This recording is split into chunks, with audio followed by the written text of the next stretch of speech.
Bar, Diversity Drive in Davie, and open 24/7 online at caneswear.com or innermiamiwear.com. Call them at 954-835-5597. Caneswear, the spot where Inner Miami and all Miami sports fans shop.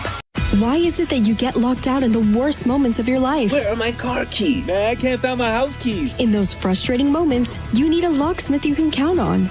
A. Lenny Locksmiths in South Florida, from Miami to Port St. Lucie. In Central Florida, A. Lenny locks it down in Orlando and Tampa Bay. Lockouts or lock changes for home or business, car key replacements, and programming all model cars. 24-hour service. Call them at 855-869-5625. Go to the website at alennylocksmith.com. Oh, I think I know what this is. Houston, we have a package. Hello? No matter where you are, the Sloman Shield home security system guards your home. With next-gen perimeter protection, 24/7 monitoring, and interior motion sensing. And right now, get a free Sloman Shield security system and doorbell camera, all professionally installed, for free. Shield your world, the Sloman Shield. When you move, you need a reliable company led by passionate folks, eager to assist its customers during a transitional process that needs to be smooth. Call Essential Moving Experts at 844-368-5750 for all your local and long-distance moving needs. You can rely on Essential Moving Experts. Mention the Big O Show and get $150 off. Family owned and operated, they offer free 30-day storage, full-service moving, fully licensed, bonded, and insured. Moving was never so easy. EssentialMovingExperts.com.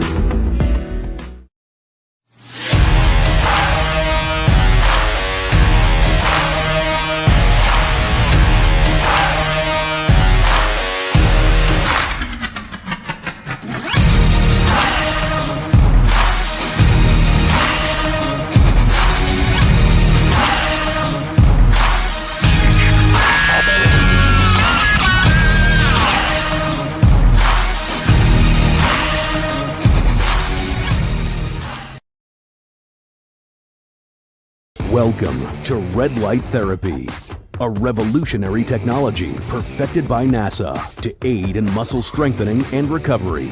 Red and infrared light has the capacity to penetrate deep into the cell's mitochondria, potentially leading to increased energy, faster recovery, and the optimal performance your body demands. Train, fight, recover.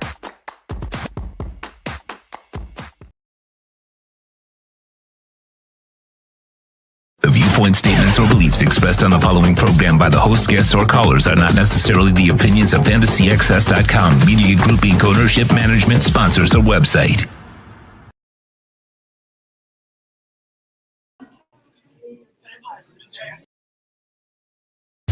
When it comes to South Florida sports teams, very few in the media have witnessed, lived, and covered it like the Big O. Let's start the program dedicated to your favorite South Florida teams with a passion that's unmatched. The Big O Radio Show is on. Here's the Big O.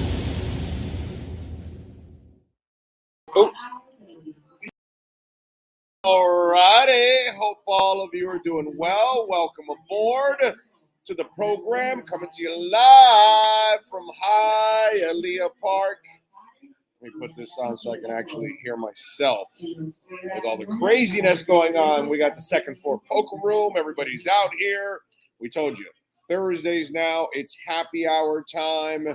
So come on out here and join us here at Hialeah Park every Thursday, 3 to 6 p.m. So we are locked and loaded. We got a bunch of guests today. Got a bunch of things to talk about. Chad is running the show today, so this is a big day today because Chad is running the show today, right? So he's taking that next step forward now here on the platform. He is running it today, baby. I love it. So we good. We gave Sean a little bit of a day, like a couple of hours off, just a couple of hours. That's what we're gonna do with Sean. So we are ready. We got a loaded guest list for you. Franco Panizo is going to stop by at 4 o'clock to talk about that huge Inter win last night. That was so fun, man. The crushing part was Campana getting injured. But man, just to start off the match with that goal, that boot, and get it right over the goalie and surprise him, that was fantastic within the first minute. And that put the heat on Orlando right from the get-go. Then they took a comfortable 4-1 lead. And, yeah, Orlando got one like in the – I believe it was like the 75th minute or something like that. And but, you know, as long as they kept them at bay, they were gonna win that game. So we'll talk to Franco about that and also the playoffs. Craig Mish will step into the batter's box with him. The Marlins season is over. The MLB playoffs start in a couple days. There's a lot of things to talk about with Craig. We'll go over that. Alan Poupar will stop by for his weekly segment so we can talk a little Dolphins as they get ready for the New York Jets. So you got all of that going on. Hope everything is going well out there. Let's see on the chat board. Looks like everybody is happy. Doesn't seem like anybody is complaining about the sound or anything like that, right? So I see Steve Chapman in and Brian Walters is in. Says hi, Sean and Big O in chat. And everybody, I see the betting odds that Howard is not listed. I guess he is playing. He'll probably try to play because he had 10 days. Depends on how bad that injury is. If it's a little bit of a tweak, then maybe you got to be careful with that because the groin, the hamstring, these are things that can linger all season long if you don't allow it to get healthy. Big O, I did not realize that the good Kendrick Bibb was when he played for the Heat. I saw him last night for the Lakers look good. Kendrick Bibb. Oh, you mean Kendrick Nunn. Well, remember, Nunn is a very streaky player, okay? And they did trade the Taylor Horton whatever guy, right? The guy with the 3 names. And he's actually – I like that guy, actually. He was a nice little find for them that they were developing off the bench. Keith Giles says, good afternoon, everybody. Did anybody see the doctor that says Tua has permanent brain damage? Yeah, whatever. It's just let's get into a little bit of this because, first of all, the whole thing with the doctor, I just think there's so many of you that are just full of shit, including the doctor. Okay? Is the doctor telling the race car driver not to, go round and round at 220 miles an hour? I'm just wondering. This is what they signed up for. Oh, I'm sorry. That's what Joe Burrow just said. In fact, Chad, why don't you pull it up for me here on the Joe Burrow one? If you're not, I can pull it up. You tell me, Chad. If not, I'll pull it up from here. But Joe Burrow was asked about, concussions and all that kind of stuff. And you got to see what Alex Smith and Joe Burrow have said in the last 24 hours now that's all come out. And I'm not telling you that it's right or wrong, okay? You can go however you want to look at it. But you're not a flying Walinda, right? And does the doctor keep telling that, hey, the Walindas, you shouldn't be, walking on a high wire. You might fall and die. I don't think so, right? I don't think they're telling anybody that. Anybody go and tell the people that are running in front of the bulls, hey, you might just get a horn in your ass. I mean, get off your high horses already. They all know what the hell they got into. It's football. It's a gladiator sport. I mean, this is what you signed up for. This is who you are. Oh, quit. Why? That's not what you love to do. There are a lot of people, man, that they do a bunch of dangerous jobs. We have police officers every day that their families have no idea if they're coming back at the end of the day. Anybody telling police officers? Because let me tell you something. Considering what they pay police officers, I would never be a police officer. Ever. Those ladies and gentlemen don't get paid enough for what they do. It's probably why we end up with a bunch of corrupt ones, too. I mean, there's all kinds of work. So for, many of you have repeated the same stupid comment from that doctor. Okay, the doctor did not choose to play or work in a career that's dangerous. Okay, he doesn't want to be a surfer. Are you telling surfers to stop surfing? Because when they get caught on one of those giant waves inside coral, that ain't going to be fun, buddy.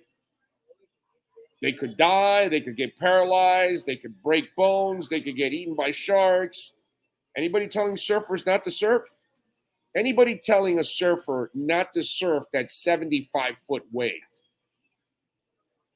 Anybody? Bueller. It's just, it gets to a point. Get off your high horses. Get off your soapboxes. They signed up for this. Chad, pull up the article for me for Joe Burrow there. I mean, the video there of Joe Burrow, right? If you can. Yeah, I'm working on it now. Okay. Oh, sorry about that. It's Joe Burrow, you look at it, and here's a guy that brutally honest about what's happened to him as a player, okay? And talking about how he has blacked out in games. He's suffered concussions in games and stayed in games. They've all done it. Some of you make it sound like, Cameron Brate just did it this weekend where he got leveled and went right back into the game after. This is what they choose to do. This is their lives, not yours. Not that little doctor that says, "Oh, quit." Well, my brother, you don't have the balls to do what he does. That's all. And it's crazy to play football.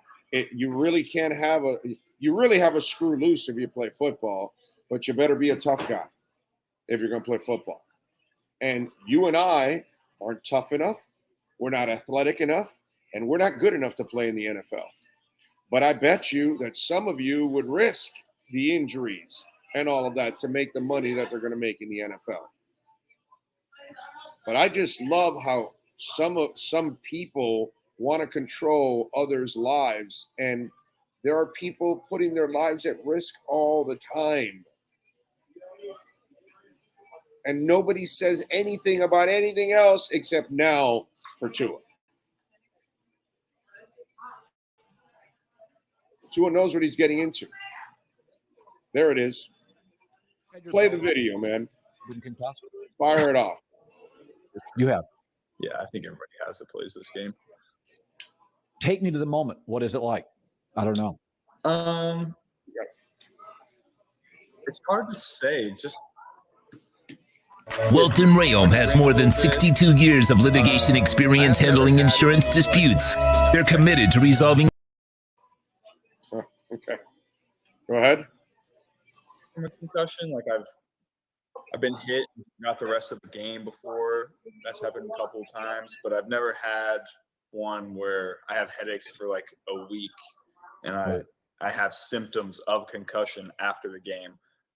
Like I said, I've had some where I don't remember the second half, or I don't remember the entire game, or I know that I got a little dizzy at one point, but nothing long lasting. So, I mean, that's pretty remarkable, Joe, for somebody with your mind, that whether it was high school or college, that you don't remember a second half. Like, when you look back at that, does that create anxiety for you? Or do you believe it's going to happen if you're a quarterback 2 or 3 times in your career? I think you can make all the rules you want to make the game as safe as you possibly can, but there's an inherent risk and danger with the game of football. You have 300-pound men running 20 miles an hour trying to take your head off while you're standing still trying to ignore it and find receivers that are open, and then sometimes you got to go run and try to get a first down. You're running 20 miles an hour and somebody else is running 22 miles an hour, and you got to try to get the first down. That's part of the game, I think. Part of what we signed up for. You're going to have head injuries. You're going to tear your ACL. You're going to break your arm. That's the game that we play. That's the life that we live, and we get paid handsomely for it. And so I think going into every game, and we know what we're getting ourselves into. There is no way you're ever going to make this game safe. You're going to have to make it two-hand touch is what's going to end up happening. That's the only way this is going to happen is, two-hand touch. And he said it. He signed up for it. They know the inherent risks. They hide, concussions all the time. They hide what hurts. They got to play. They got to make money. Just like the coal miners got to make money. Just like a ton of people that work all kinds of really dangerous jobs, they just got to make money. It's just one of those things that we get on this soapbox like we're shocked. And this has been going on forever. Let me read the Alex Smith one to follow up on Joe Burrow, okay? So Alex Smith also has detailed some of the issues he's dealt with in protocol. And he says he suffered a concussion in the 49ers in 2012 and was replaced by Colin Kaepernick. He goes, I feel like I'm just starting to reach my potential, and we're playing the Rams. I took a really unnecessary but a great hit to the back of the head, Smith said. I tried to jump up and act like it didn't faze me. And I did. I popped right back up and acted like nothing happened and continued to play. Smith felt fine at first, but stated he realized something was not right a few plays later. He was hiding symptoms at that point until a quarterback sneak made it impossible to do that. We're driving and completing passes and going, and then we run a QB sneak, Smith said. I hate QB sneaks because of this. Pablo, I go down, I hit the ground, kind of diving, and boom, instantly, kind of what I would call a star in my vision. He's talking to Pablo Torre, by the way. And then he says, later in his 14-year career, Smith suffered another concussion in 2016 as a member of the Chiefs. Smith took a hard hit to the head and was removed from the game, forced to undergo a series of tests to determine whether he had suffered a concussion. He said, I felt great, Smith said about the immediate aftermath of the concussion while he was playing Kansas City. I went back in the game. Here's a coach I have a ton of respect for, has coached football as long as anybody, right? The experts cleared me. I passed the metric of a concussion that I got through. And similarly to Tua, I shouldn't have gone back into the game. He passed the test and was allowed to return to the field later in the game. Clearly, the NFL needs to put the protocol in place to take any decisions away from players. It's about winning, man. It's about winning. It's about not losing a job. You get injured and you leave, and the person that fills in for you all of a sudden kicks ass, and you're Wally Pipp. And it's, if you don't know the story, go ahead and look it up. But it's just one of those deals that there's a lot of pressure on everybody. It's not just football. I know people in radio years ago, not anymore now because there's nobody left in radio. But years ago, when we had a lot of people, I knew one specific gentleman that did not like to take a lot of vacations because he was afraid he would lose his job. That's crazy, dude. But that's the kind of pressure that there is. So, oh my God, then they think I'm injury prone. Oh, they're not going to re-sign me. Oh, they're not going to. I'm going to be viewed that I'm not tough enough. Oh, I may lose my job. Oh, I'm not going to reach my incentives. There's a lot of things that are going through their minds. And that's why when you see this whole mess, and it is a mess, but while the NFL and the NFLPA and the doctors and all that, you want to, lay some blame, the players are the first ones that want to be put in this position. And a lot of these guys from, years past, you ask them, would you do it all over again? No matter all the pains and suffering that they're going through, and they're all going to say, yeah, I would do it again. It's crazy. But again, ladies and gentlemen, you and I aren't talented enough, aren't good enough, maybe even tough enough to play in that league. And so we would never have to think about that decision. But they have the, I don't know if you call it good fortunes or not or whatever, because some of these guys do get to live till a very old age. Some of them don't. But most of them will risk this over and over and over again, because those moments of being a gladiator in that stadium is what keeps them on that edge. It's funny. I'm glad we have the edge, because that's kind of, you got to have an edge if you got to play football. And it's an edge that you and I don't have. You may have it in a courtroom. You may have it in a classroom. You may have it in a corporate, environment. You may have it. You may be an artist. You may have that edge there. This is where they have their edge. And it takes a different human being to do this. But, Chua quit. Come on, man. That's just some stupid shit. That's just ridiculous. You can't tell somebody that does what they love, no matter what risks they're putting themselves through, they want to keep doing it. An MMA fighter, don't you think that you talk about football? You know how many concussions must go on in the octagon? You have any idea? You ever watch these people try to make weight every time for a fight? The torture that they put their body through to make weight? Anybody ever watch any of that stuff? Yeah, I love how people want to dictate how others should live. To me, that's the part I find absolutely hilarious. So I'm going to tell the MMA fighter, come on, dude, or woman, your body's not going to be the same. You're going to suffer a crap ton of concussions. Don't do it. Because in the MMA, I am sure that there's probably at least one concussion in every fight almost at one point or another, and they're shaking it off in between rounds. Okay, because there's no way that you're not concussed when they pound you in the head a whole bunch of times, dude. Are you kidding me?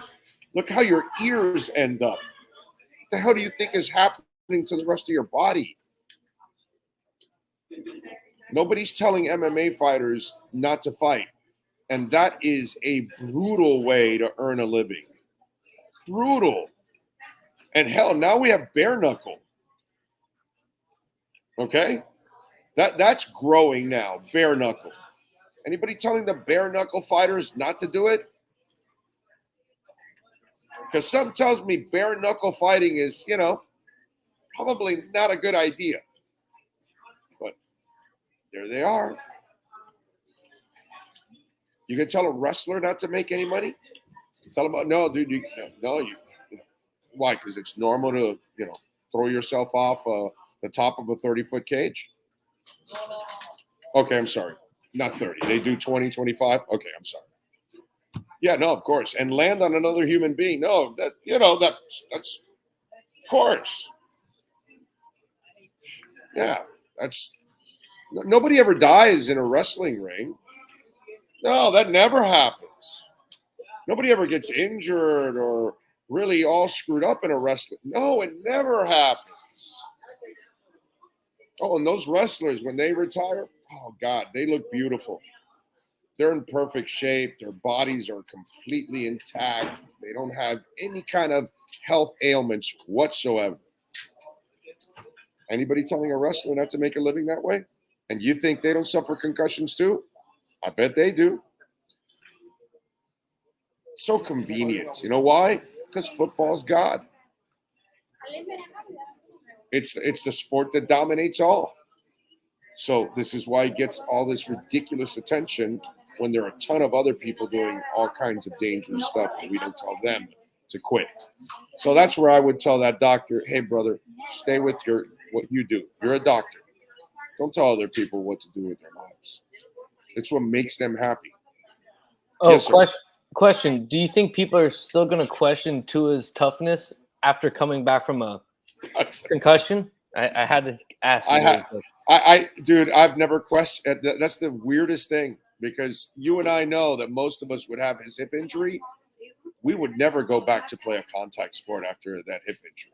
In fact, most of us would struggle just to go to work every day. And that guy went back to the NFL after blowing out a hip. And he's come back from that hip to play at an incredibly high level. And in between that, he had to break his ribs and his knuckle along the way. To me, Tua is actually one of the toughest athletes I have ever seen, because he's not a big guy, and he's had 2 blown ankles that now are wired with Kevlar. So he strengthened those ankles so it wouldn't happen again to him. He blows out a hip, okay, breaks ribs, fractures a finger in his throwing hand, and the kid never says die. And then he got easily concussed in that first half in Buffalo and comes back in the second half to drop the kill shot. I mean, Chad, at this point, you've got to be like the absolute biggest hater in the world / moron if you question Tua's toughness, because I'm not a tenth as tough as that guy, considering all the crap he's gone through. And he's willing to go right back to it. Impressive. I got nothing but respect for Tua Tagovailoa.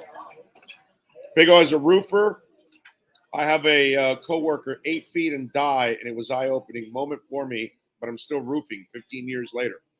Anybody going to tell a roofer to stop? Anybody going to tell a construction worker in a skyscraper? How about that, Chad? I could get you a job, bro, working on skyscrapers, so you can go bouncing around from one little slit to another and all that around the building. Would you like to do that, Chad? 50, 60, 70 floors up in the air like those guys? Let me go ahead and talk with my wife and see if she'll allow that one. Is that doctor telling them that, hey, that's not healthy? I mean, give me a break. And Isaiah's right. Isaiah works a risky job. You're on a roof every day? Buddy, you're risking your ass every day you're on a roof. Every day.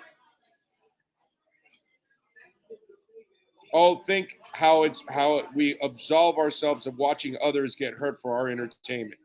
Since the Roman gladiators, my friend. And you know what I've said for years?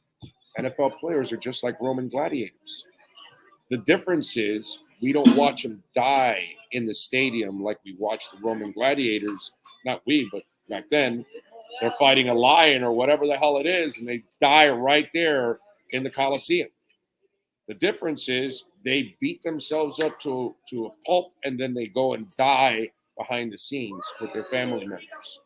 They're the ones that absorb all of the – we forget about Earl Campbell, and we forget about Jim McMahon. We don't care about Mike Webster. We don't care about any of them. We only care about them when they're on the field. Once they retire, we forget about them, and we move on. We're animals. We're animals is what we are. So, yeah, they're doing it for our entertainment just like the Roman days. If you think Tua's not tough enough to be in the NFL, you need to seek help. Oh, yeah, man. I'm with CT and boxing, yet we cheer for the 12th round. Fritter, we used to have 15. Okay. All right. It was 15 rounds, the championship fights back in the day, and we're cheering them on. Every time you get in your car, your life is at risk, yet we still drive. Amen. Get on I-95. Now, by the way, on the Edge energy drink, delicious, smooth, and zero aftertaste. Make sure you order it right there. Use our code BIG-O and get 10% off. We love Edge energy drink. Now, let me get into something disturbing now. Let me get into something that I'm now concerned about. I'm really concerned about Tua Tagovailoa. And I'll get the video ready there, Chad. I don't know. Look, I've watched Tua now get hurt several times, and we talked about this already, right? We talked about it yesterday. His first ankle injury, he took 3.89 seconds. His second one, 4.55 seconds. His hip, 5 seconds. His concussion here on Thursday night, 5 seconds. So while everybody else wants to get on their high horses and blame the NFL and the NFLPA and all this, that, whatever, as I've said before, I blame Tua and nobody else. There's no one to blame but Tua. And why? Because Tua needs to learn how to play the game without taking hits, unnecessary hits. And that's what's happening because he's hanging on to the ball. And so I'm wondering, will he learn? Right? Well, let's play a video for you right now, okay? And in this video, you're going to see Tua Tagovailoa, a very young Tua Tagovailoa, who's clearly in high school, and he's talking about the physical punishment in football and how he takes on hits. I want you to listen to this, okay? I think he's probably like the middle of the road where he's hard on you guys, but he backs off when it's necessary. He seems like that. He's understanding. But I don't know. I don't live in the house. He's understanding, but he's very, very strict with a lot of things. But he's very understanding. That's what I love so much about my dad. You know, whether I do something bad, as long as I make him understand as to why, you know, I kind of did it. Like, running the ball, and if I hit somebody, oh my gosh. When I get in the car, you don't hear the end of it. My dad gets so mad at me. Mm-hmm. I tell him, I don't know how to slide. He tells me to practice sliding. And I tell him, okay. And then the next time I do it again, oh gosh. That's when I get disciplined. Yeah. Well, Michael Vick learned to slide. Yeah, I mean, he ran a 4.3 or 4.2. So okay. 4.2, I think. Yeah, but he was never a big guy. You're getting, you're pretty thick. So he had to do it, or he would have gotten crumbled.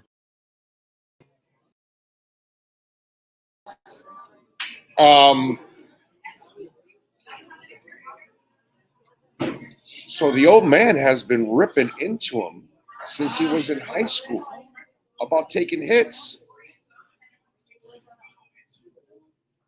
He hasn't learned. And the old man's ripping him. I saw that video a listener sent, and I'm sorry, sir, I forgot your name now. I should have written it down. And thank you for sending me that video. And I saw that video, and I was floored yesterday when I saw that video.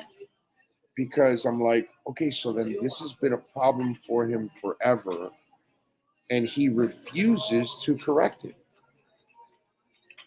And he will continue to play hero ball. And I'm bothered by it. I'm bothered by it because he's not going to last in this league. Nobody lasts in this league. Andrew Luck had to leave. Eventually, Tim Tebow's last game, they punctured his lung, broke his ribs. Tim Tebow was thick. Okay, Tim Tebow was not a small guy. He was a really strong guy, incredible shape. They busted his ribs and punctured his lung in his final game in the NFL. They've broken down Cam Newton. They will break the biggest men down in this league. And somehow or another, Tua seems to find himself in this position over and over and over again. And it's been a problem that clearly his dad has harped on him since he was a young kid. And somehow or another, no matter how much pain he's gone through, how much rehab he's experienced, notice the hip. That was your entire life, your career on the line. You overcame it, and yet you still put yourself in positions where you can get, throttled. Doesn't make any sense to me. And I saw that video and I was like, damn, dude. Look at him. Young buck there. Really young Tua, man. And the issues that we're talking about right now, his dad's been ripping into him since that day. And he won't learn. I really feel for the young man because he's a great young man. He's a perfect person to have in the NFL. He's a great example for kids everywhere. He carries himself the right way, and he can play. And he's the best quarterback that the Dolphins have had since Marino. He's a legitimate franchise quarterback. And he is going to shorten his career because he refuses to take care of his body. Sucks, man. I got to tell you. Watching that video, very, very disappointed into it. And I'm hoping he figures it out. Yes, sir. Just to lighten up your spirits, Big O, Arsenal is up right now 2-0 against Bodo Glimt in the UEFA Champions qualifying round. So Nice. I know you're kind of down, but I figured as Arsenal fans, we'll give the live update. It's 2-0 Arsenal, Eddie Nketiah goal and a Rob Holding goal. Let's go. I love it. Love it. Man, the boys are playing out of this world. I'll watch that game when I get home. Vader's daddy says, I'm worried too. He rolls out and then heads back to where all the linemen are to extend the play. All he had to do was keep heading to the sideline on that play. Big O, on a happier note, I look forward to your show with Doug every week. Great content. I hope one day Reese and Doug and yourself do a show. Anytime, man. I'll do it with those guys anytime, man. I got nothing but love for Doug and for Reese. They do an excellent job. Mike Honcho says, good afternoon, Big O. Please tell me why I shouldn't worry about the Jets. Mike, you should worry about every team. Without Tua, it's going to be like pulling teeth to win any game. Our team is back to what we've seen for 20 years. The gritty little team with the mediocre quarterback that kind of needs everything to go their way to win that day and yada, yada, yada, and all that stuff. That's what they are with Teddy, what they've been for years now. Pretty good defense, some talent on there, but you don't really have the quarterback that puts you over the top. So it's not a Jet thing because I don't think the Jets are that good, but I don't think the Dolphins are that good without Tua. I think they're a middling team without Tua. So when you have a franchise quarterback, it makes a whole bunch of difference, dude. It elevates everybody. And I love Teddy the person. The quarterback, nothing special. You just hope he can manage the game and not turn it over. That's all. Hunter Long is back this week. Well, I wish it was Tua, not Hunter Long. Hunter Long is not going to make me feel better about beating the Jets. Miles Deep says, what's up, Big O? Fins up, heat around the corner, and Panthers can't wait. Yep. Amen to that. Fulgencio is in. Tony Zagala says McDaniel needs to yell into Tua's earpiece after 3 seconds to throw the ball away. Problem is, Tony, the headsets go off at the 15-second mark. So once the game clock hits 15 seconds, you can't talk to your quarterback anymore. So he's on his own. That's when it's all done. So yeah, unfortunately he can't help. Like I said, said it last week. On Friday, I think I said I was joking around on Friday with this. We got to get a shock collar. Okay, you know those people, I would never do it, but don't do that. But some do it. They put shock collars on dogs to kind of teach them certain things that they're not supposed to do, right? We put a shock collar on Tua. And McDaniel's on the sidelines. Get rid of it! Tua's such a tough son of a bitch that he'll learn to absorb the shock and then hold on to the ball. So, yeah. Miami will be fine, bros. Let's go. We had worse QB playing than Teddy. I'm not miles deep. They've had plenty of guys that are just like Teddy. Teddy's There's nothing special there. Please. Put it this way. I probably would still rather have Fiedler. Okay? Than Teddy. Just bigger body, can run actually. Neither one had a great arm anyway. So we've had better than Teddy or just equal. Nothing special. Great young man. What you want is that brain in that meeting room. Don't really want the player really on the field that much. But you got no choice now. Big O2 also needs to run and slide if there's a lane open in the field when it breaks down. Super B, I don't care what he does, dude. Run, slide, throw the ball away, avoid hits. I don't care what he has to do, Super B. Just don't take hits. So to me, that's the key right now. Don't take hits. Big O, I think Sunday McDaniel really earns his contract. He was brought to be the coach for the long haul. Well, we've talked about that. It's up to him now these next couple of games because I think Jewel will miss the next 2 games at least. And yes, they're going to need to they're going to need some creativity. Okay, that's what they're going to need. Some serious creativity. By the way, Hijinks Sports Grill up in Boca, proud sponsor here of the program and, of course, of Joe Shad's fantastic updates with the Miami Dolphins. They've got gorgeous bartenders, and they should because some of them are former Dolphin cheerleaders or current Dolphin cheerleaders. You should go to Hijinks Sports Grill, go to the Instagram page, and then just say, well, thank you, O. And I'm going to say, you're welcome. Because that's what's going to happen after you go to Hijinks Sports Grill Instagram page. You're going to go, wow, this is one of the best looking Instagram pages I've ever seen in my life. And yeah, you should because the women are absolutely smoking.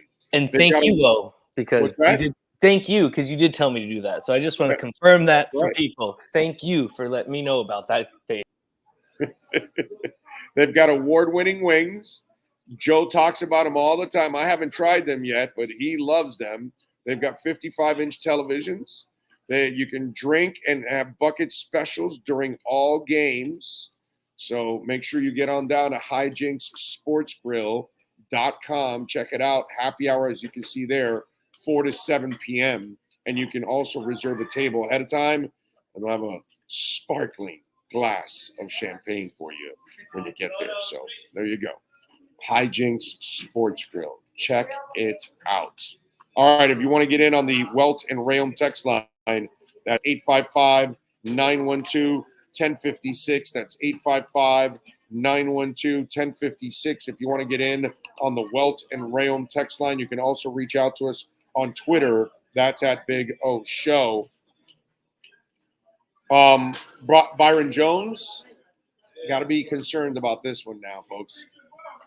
The one thing we have now learned with Mike McDaniel,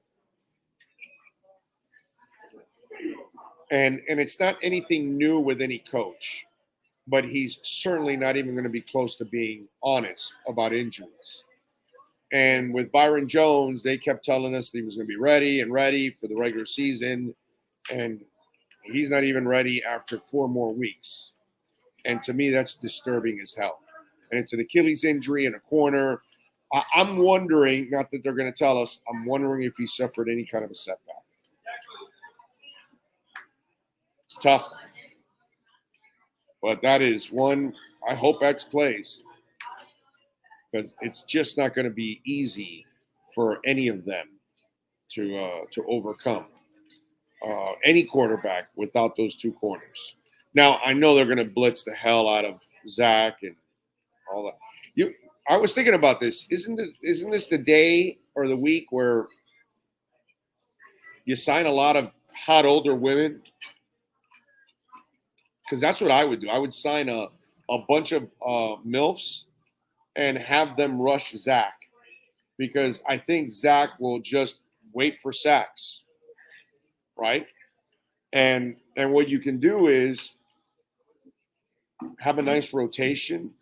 And, that way he has a smorgasbord of women. So if any of you would like to, volunteer some moms out there for the Dolphin game, that might be something. I'm telling you. What we should do also, the Dolphins should bring their own cheerleaders, but they're all MILFs. Not the beautiful young ones that are working over at Hijinks. No. I'm talking about go hire some MILFs, and then they need to cheer like the replacement cheerleaders do, right? On the sidelines there. And I know they're on the road, so they're not allowed to bring their own cheerleaders, but you got to sneak them in. And then that'll keep Zach busy also, because he looks at the Dolphin sidelines and he sees a bunch of MILFs. MILFs rushing him, MILFs on the sidelines, cheering, all that. I think that would like confuse the hell out of the kid. Obviously, he would be thinking with other things, and you got him right where you want. It'll look like that DirecTV commercial with those what are those people, those housewives or whatever. It'll look just like that. That's what you got to do. And you saw how Dak got knocked out. That is exactly how Zach Wilson's going to look, like Dak getting tackled by one of those housewives. By the way, why does anybody watch any of that stuff? I'm just wondering. Housewives of Orange County, New Jersey, Atlanta, Miami, I don't know, whatever. How is that show entertaining? Why would anybody? It's like watching, what is it, Love and Hip Hop or whatever. It's like all these silly ass reality shows, man. And all of them look like just a bunch of clowns. It just looks like a bunch of buffoonery.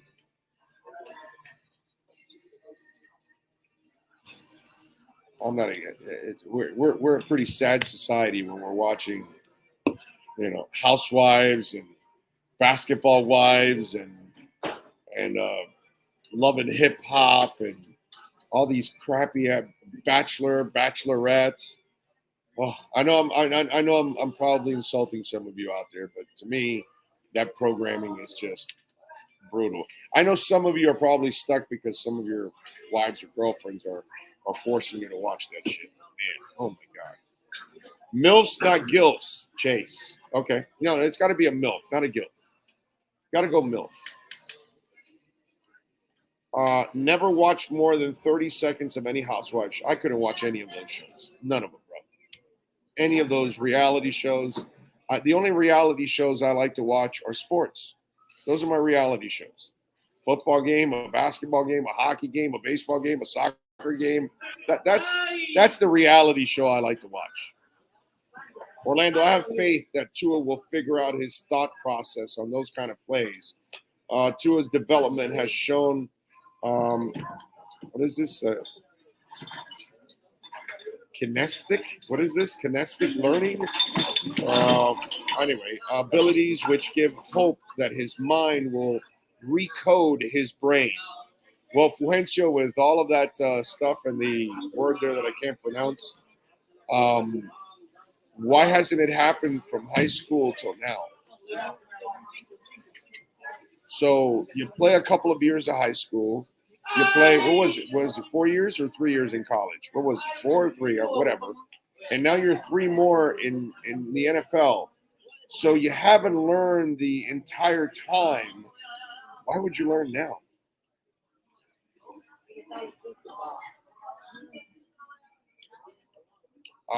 See, the problem with your statement, Fuencio, is there's no proof.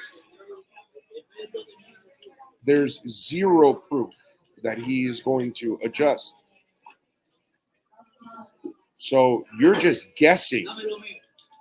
You're just praying. You're just throwing a coin in the, well, and you're wishing. But there is zero track record that shows that he has learned not to take hits. Zero.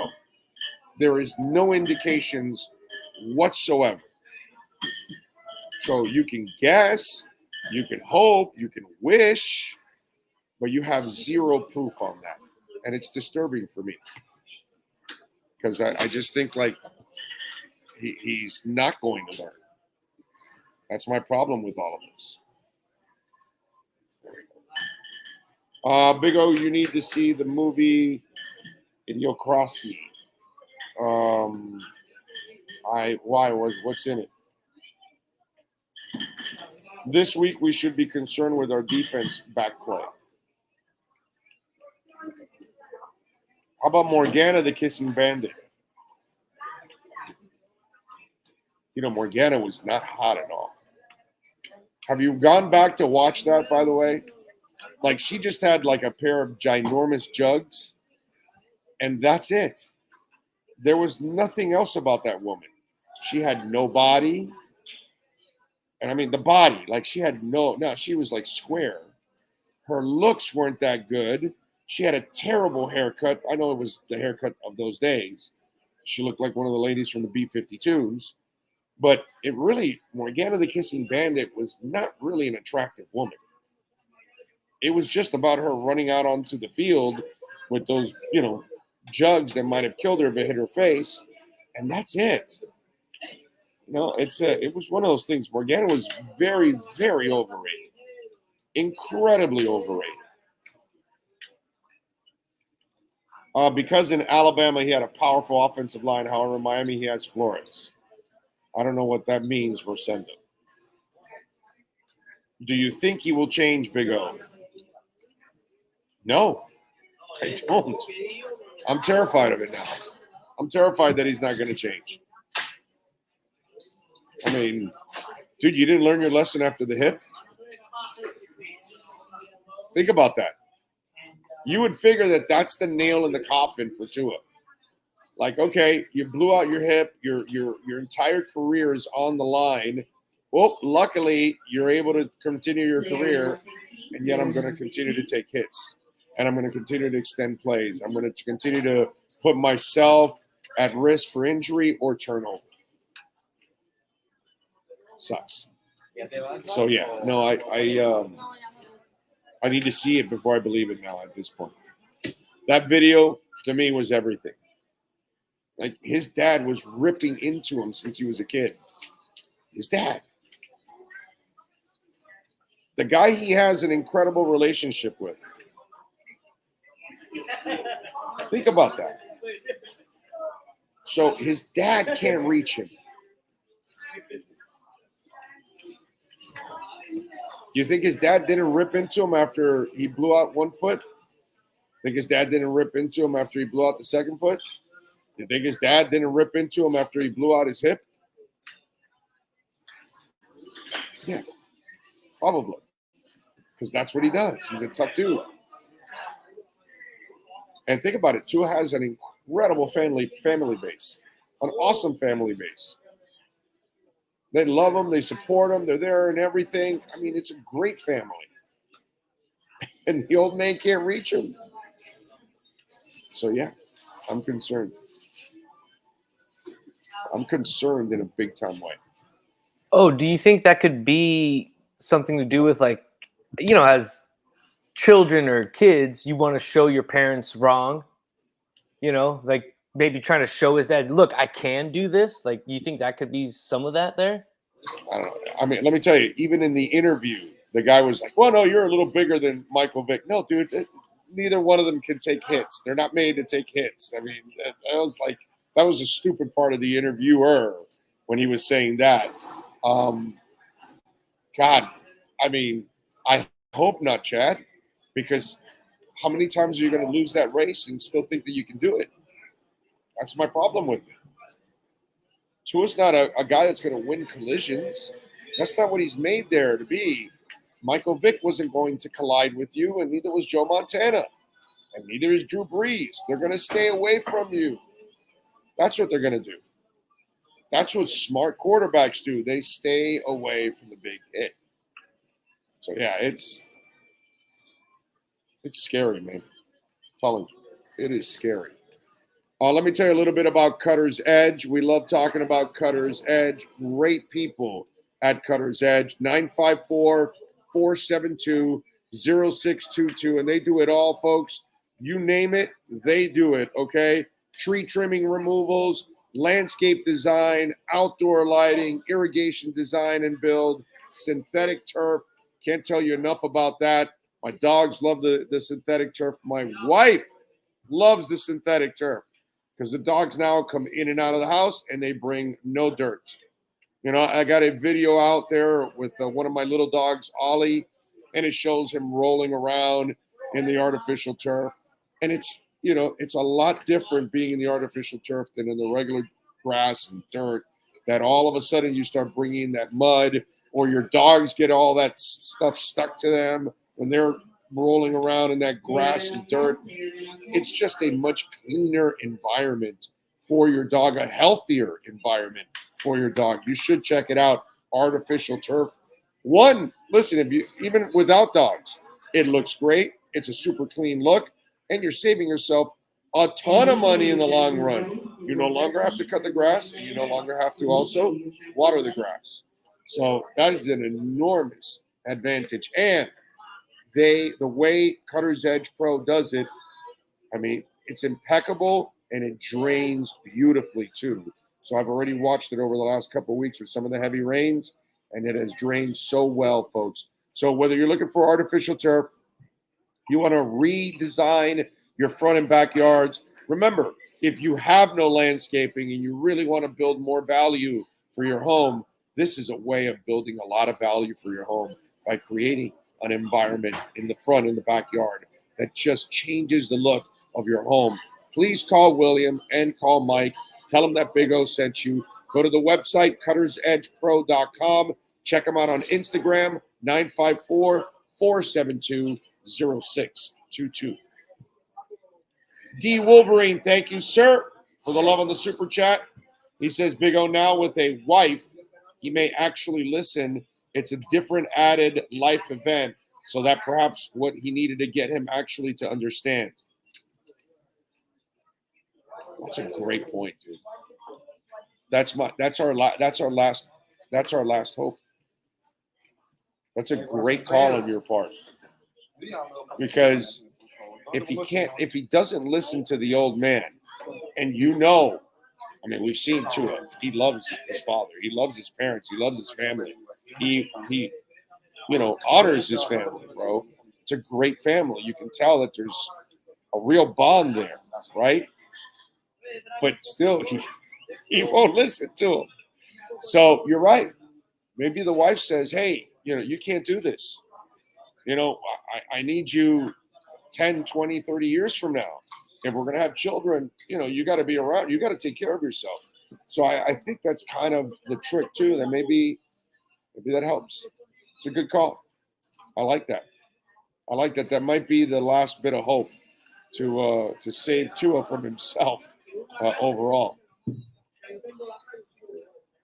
Oh, the last time we played Wilson with pressure, he evaded like no other. With the lack of depth at corner, would it be better to not rush and try to play more of a zone D and have him make the mistakes? I think he'll make the mistakes, dude. I just think that this team is much better now, I think, than the last time they played him, except for the secondary, of course. That you're right about that the secondary is a little bit of a problem overall. But I think you do have to rush him. I think you have to force the issue. I think you have to try to make him uncomfortable. I really believe that. So I don't think you allow any quarterback to sit back there and give him any time. I think if you can rush him, dude, they rush everybody. They rush great quarterbacks. So they're going to get after this kid. You have to get after him. I think you can force. I'm not a Zach guy. I'm not a Zach Wilson believer. So maybe that's why I'm a little biased. Okay, maybe I'm wrong about Zach Wilson. Maybe he turns into a heck of a quarterback. I don't think he's going to turn into a heck of a quarterback. I think he's going to be kind of one of those irresponsible gunslinging type dudes. And I think he's going to end up making a bunch of mistakes throughout his short career, and then he'll be out of football. Yeah. But we'll see. We'll see. Maybe I'm wrong. You never know. Let's see. Darth Cater time. Yes, it better be. Big O, I said that about the wife just a few messages above. Well, you guys might be honest. I didn't think about that. That's a really good one on your part. It's a really good one. I like that one. Because the wife can, the wife always has influence. Always. I mean, if you love your wife, you respect your wife, and You want to make her happy, and there are things. One thing I know about this, because I'm a husband too, you don't ever really want your wife to be concerned. That's our job as husbands, as fathers. Our job is to absorb the concerns. Our job is to absorb the negativity and the responsibilities and anything like that. Our job is to shelter our families from any of those kind of things. And if what we're doing is just, putting more of it on their plate, then you're not doing good as a husband, as a father of your household. So, because to me, it's all right for us to worry, right? But I don't want my daughter, my son, not that I have a son, but I'm just saying, if I had kids, both, I have a daughter, but I wouldn't want my kids worrying about me, and I wouldn't want my wife worrying about me. I always want them to feel comfortable. And I think all of us as fathers, or most of us, as fathers and husbands, I think we try to do that as much as possible. We can be thrown under the bus. We can go through the rough time. But as long as we do it and they don't, it's all right. It's for a lack of a better term, we have to take the bullet, not them. That's our job. And by Tua playing like this, his wife's taking the bullet. I still remember, almost 5 years ago. This November will be 5 years. And I almost had a heart attack. And, I felt like my heart was going to explode. I had two of my arteries that were clogged up, about 97%, something like that. And I needed stents in it. And I have 3 stents in one artery and 2 in another. And I remember that while I was in the hospital room, and my heart felt like it was about to just come right out of my chest. It's the scariest thing in the world when you feel, it's because your heart is working so hard because there's so little blood going through it. And I'm telling the doctors, hey, I don't feel good. Like my chest is exploding, and they're talking about how to treat me quickly and how to get me to the operating room and all that. But the doctors are huddled discussing this, right? And they're calmly telling me, relax, you'll be all right. And dude, my chest is, I swear to you, I thought I was going to die. I swear to you, I thought my heart was just going to come right out of my chest. And I wasn't crying or anything like that, but I was, it had me going. And I couldn't hide it. You know what I mean? It was one of those whoa, hey, is this normal? I'm not, and my wife was just to the right. And she was terrified. And she's terrified. Terrified that she might watch her husband die right in front of her. So I would imagine that that's kind of put, Tua's wife in a little bit of a rough patch too, because it's only normal. All right, folks, 1 hour down. We got 2 more to go. Let's switch gears. Last night, a South Florida team made the playoffs. Let's get into that with Franco Panizo in hour number 2 of the Big O radio show, live from beautiful Hialeah Park. It's happy hour out here every Thursday, 3 to 6 p.m. Come on out here. By the way, they're giving away a Ford F-150 Lightning. All you got to do is play the games downstairs. They've got hundreds and hundreds of slot machines downstairs. You play any of those gaming machines, you automatically enter into the raffle, and you might be able to win one beautiful truck. So come on out here and check it out, Hialeah Park.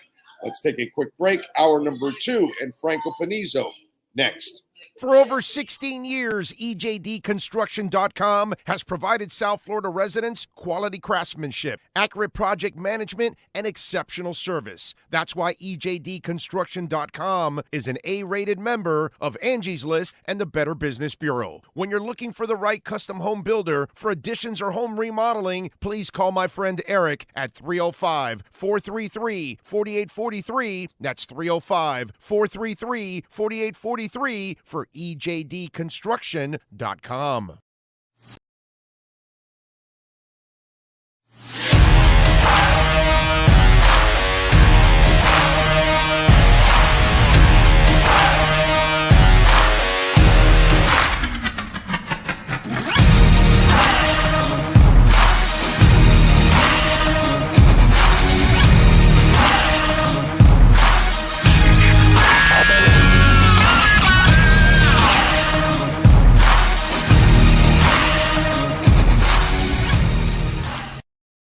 Welcome to Red Light Therapy, a revolutionary technology perfected by NASA to aid in muscle strengthening and recovery.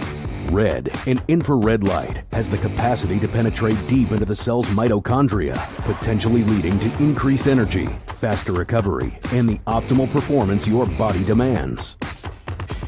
Train, fight, recover. The viewpoint, statements, or beliefs expressed on the following program by the host, guests, or callers are not necessarily the opinions of FantasyXS.com, Media Group Inc., ownership, management, sponsors, or website. When it comes to South Florida sports teams, very few in the media have witnessed, lived, and covered it like the Big O. Let's start the program dedicated to your favorite South Florida teams with a passion that's unmatched. The Big O Radio Show is on. Here's the Big O. Ready, hour number 2 of the program. There he is, Franco Panizo with the Blue Skies. Where are you at, man? It's a picture. It's a picture of how things are at Inter Miami land right now. Yes. And what a way to start last night, dude. Yeah. I mean, that little boot by Campana, that was absolutely fantastic. And I'm happy for them, man, because, for a moment there, a couple of weeks ago, they kind of got into a little funk, and I was afraid that they were going to fall out of it. You know what I mean? And somehow or another, they were able to hang on and kind of straighten things out and finish the season strong. So I was glad for that. First of all, Franco, talk to us about how the playoff standings work now, what's left, because they've got one more game left, and how it could affect the standings. So they're qualified. They're in. Right. Playoffs are a sure thing. They could finish 4th, which would give them a home playoff game. They win this weekend and get outside results. So now we'll say that that's what they're going to aim to do. I imagine that's true to some extent, but at the same time, they have to, try to keep certain players healthy, certain players fresh, because, listen, the games that really matter will be the playoff games. Right. Sunday will help you in terms of table and positioning and all that, but, like you've seen and like Phil Noah pointed out last night, Gonzalo Higuain right now is the only striker on the roster. So, he said you got to take care of Gonzalo. So, they'll go for it, I'm sure, but also be smart and manage it, throughout the 90 minutes. By the way, Franco does a terrific job with Miami Total Football, the podcast dedicated to Inter Miami. Make sure you subscribe to it if you're an Inter Miami fan. It is a must listen. Great information as always and great perspective on the game. Franco, before I get to all the good stuff, let me get the bad stuff out of the way. Campana, bro, I love what he's done, but he's got to find a way to take care of his body because the dude is very injury prone. And so I'm not exactly sure what's going on, but, this is a guy that has a future here. But, man, body-wise, what's the deal with him? Because it's 3 different incidents already this year with his body breaking down. So, you raised a good point, right? As in he has a future here. I think that's more of a talking point now. I think before it was a 100% sure thing that, they'll bring him back. Now I think they need to think about it because clearly There were questions about him and injuries before he got to South Florida. That's one of the reasons why he, went from Europe to MLS. And we've seen in this year, body isn't holding up necessarily. So, when he's healthy and available, you saw the golazo he scored yesterday. He's a productive Robbie Robinson. Because Robbie Robinson's always injured, but he does nothing anyway, so he's useless. But this kid actually can produce. But dude, you got to stay on the pitch, man. Campana's much more talented than Robbie Robinson. But anyway, I get your point. Look, when he's healthy and available in MLS, he's shown he can make a difference. But that's the question that Inter Miami's going to have to figure out if they want to take that gamble. Do you gamble on a player that has, in a short career, has had a long list of injuries or had injury problems, and maybe warrants the label of injury prone at this point in his career? I mean, that's a question you have to analyze and assess and figure out and say, well, maybe, we obviously just see the injuries from the outside. They all have the science behind it. Maybe it was because of this, bad luck, whatever. But if it's the case of his body just breaking down and this and that, then, maybe the unpopular decision of not bringing him back is the smart one. Maybe, publicly that would be especially after you're going to lose Gonzalo Higuain, but maybe that's the smart play in the long haul. We'll see. The only plus I could see for them is because of the injury, he and his agent are going to have to understand we can't give you a long-term deal, and we kind of got to have to give you maybe an incentive-laden type of deal. Do they do those kind of things? Because he can't really demand a lot because he's not reliable. And that's the only – he might be reliable when he's on the pitch, but you don't know when he's going to be on the pitch. And that's right. How many games could he have played that he missed this year? Yeah, he missed the season. Yeah, he's missed a good portion, probably around a third of the season at least. And he's going to miss this weekend, from what I'm hearing. Possible that he comes back in time for the playoffs. There's optimism about that, but no official word just yet. I mean, he doesn't look like he hasn't been a quick healer either. By the way, you can see he was upset because he knows that any prolonged injury will rule him out of the World Cup contention with Ecuador. So there you go. Yeah, no, you could tell he was pissed. You could tell he knows his body. That whatever he pulled, he knew that, oh, crap, I'm out for a while now. It's one of those deals. All right, so now let's get into the good news. I mean, brother, the play of this team and everything, we were wondering about Neville. I don't think you can wonder about Neville anymore. I think he's done a really good job. I think you got to bring him back. I think Chris Henderson has done an outstanding job of turning this mess around with some limitations that he has. And he has one more year of limitations, right, with salaries, and then he's freed up. So I think he's done overall. Let's start at the top. Your assessment of Neville and Henderson. Yeah, look, Henderson has done a remarkable job of turning the roster around. There was an overhaul past offseason, and that led to, obviously with the sanctions, not a whole lot of, on paper, a lot of talent. There were pieces and role players, but not a whole lot of top-tier talent. Inter Miami had one DP at the start of the year, Gonzalo Higuain, who had questions himself about, his level of play and everything. And Henderson pieced together a roster that was competitive. And then Phil Neville took that roster and buy in. And it wasn't pretty at the beginning. He did say, and the players did stress in preseason, that there was going to be a need for patience, and they stressed patience. Us South Floridians, media, fans, just in general, I don't know if we're all that patient when it comes to sports teams and results. So, the criticism came in hard early. Inter Miami was not that great during the first half of the season. They picked things up once Pozuelo came into the fold, which was a great acquisition from Chris Henderson. That helped, although it wasn't the only reason, that Gonzalo Higuain's form rose and why he's playing at the level he's playing. But Phil Neville, and I've been very critical of him, probably the most critical or one of the most critical people here in the local media about Phil Neville during his 2 seasons here, but you have to give credit when credit's due. And look, he got, not only did Higuain raise his form and Pozuelo's impact make a difference, so did Phil Neville's change in approach. Because once Pozuelo came in, Phil Neville, and he said this in a press conference shortly after that, when you saw a different type of style of play, he said, I took the shackles off. And he advanced Inter Miami's lines. They started playing much more aggressively, much more attack-minded, trying to impose themselves on their opponents, trying to suffocate them in their own half. Whereas before, it was a lot more defensive minded, sitting Sure. deep, looking to counterattack, and that clearly wasn't working. That and there's coaches that would still stick with that. They would believe in their formulas being the way. Sometimes it works, sometimes it doesn't. I think Franco. I think he was also in the process of figuring out who he could trust. So before I let you go run free, I need to be able to trust you that you're also going to do the defensive side of the ball too, and you're not just going to be playing on one half of the field.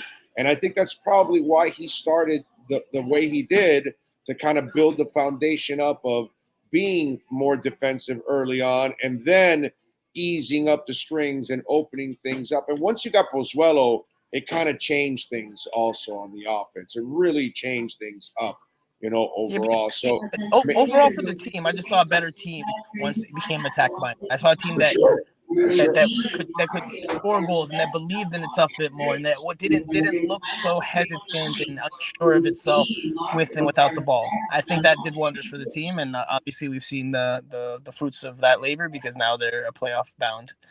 And I thought Neville also, to bench Higuain and go through all that mess. I think that's what a good coach does. Sometimes you have to do some of the really tough decisions, but at the same time, it was a tough decision that was best for everybody, because in the end, the team ended up better. Higuain ended up better, and look at the results now, man. I mean, Higuain was a disaster of a signing for 2 years. This is the 1 year where it's actually turned out to be, this is what we wanted from the guy all the way through. And so I got to give Neville credit for ruffling those kind of, big time feathers. You know what I'm saying? It's different to go rip into Robbie Robinson or Campana or any of these young cats, but an Higuain, that's a whole different ballgame too. Yeah, and I asked Phil about that after last Friday's win against Toronto FC. I asked him about the relationship with Higuain, because obviously managing personalities is a big part of the challenge for a coach that has very big star players on their team, the players that have played at high levels that have big egos.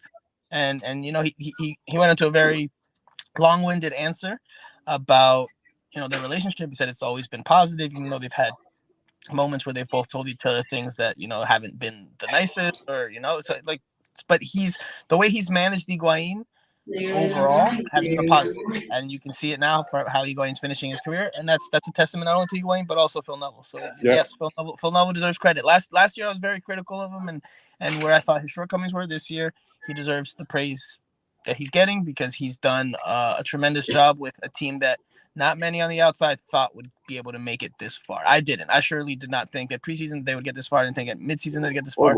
I didn't even think a week ago they would get to the playoffs. I still thought that they were not doing enough. That's not a fair statement for you either, or anyone else, because the team that's now is not the team that started at the beginning of the season. They added. That's the thing about MLS. MLS preseason predictions are hard to do, but you got to do it. You got to do it. If you're in media, you got to do it. Yeah, but you didn't have any Pozuelo. You didn't have.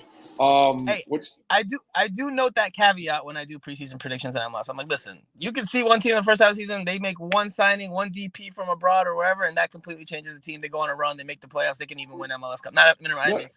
Preseason, we're looking at Marsman, not calendar. Okay, so while we think Marsman was all right, calendar was freaking awesome this year. He did a great job for a young cat. And so these are little things that happen throughout that we didn't know what was going to happen in the preseason. And then all of a sudden, you start, what's the Coco guy, right? Didn't they acquire him during the season? Yeah, also? but he's barely played. So. He's barely played, yeah. What happened to him, by the way? He's just been injured. Yeah. Hasn't. I'm not surprised.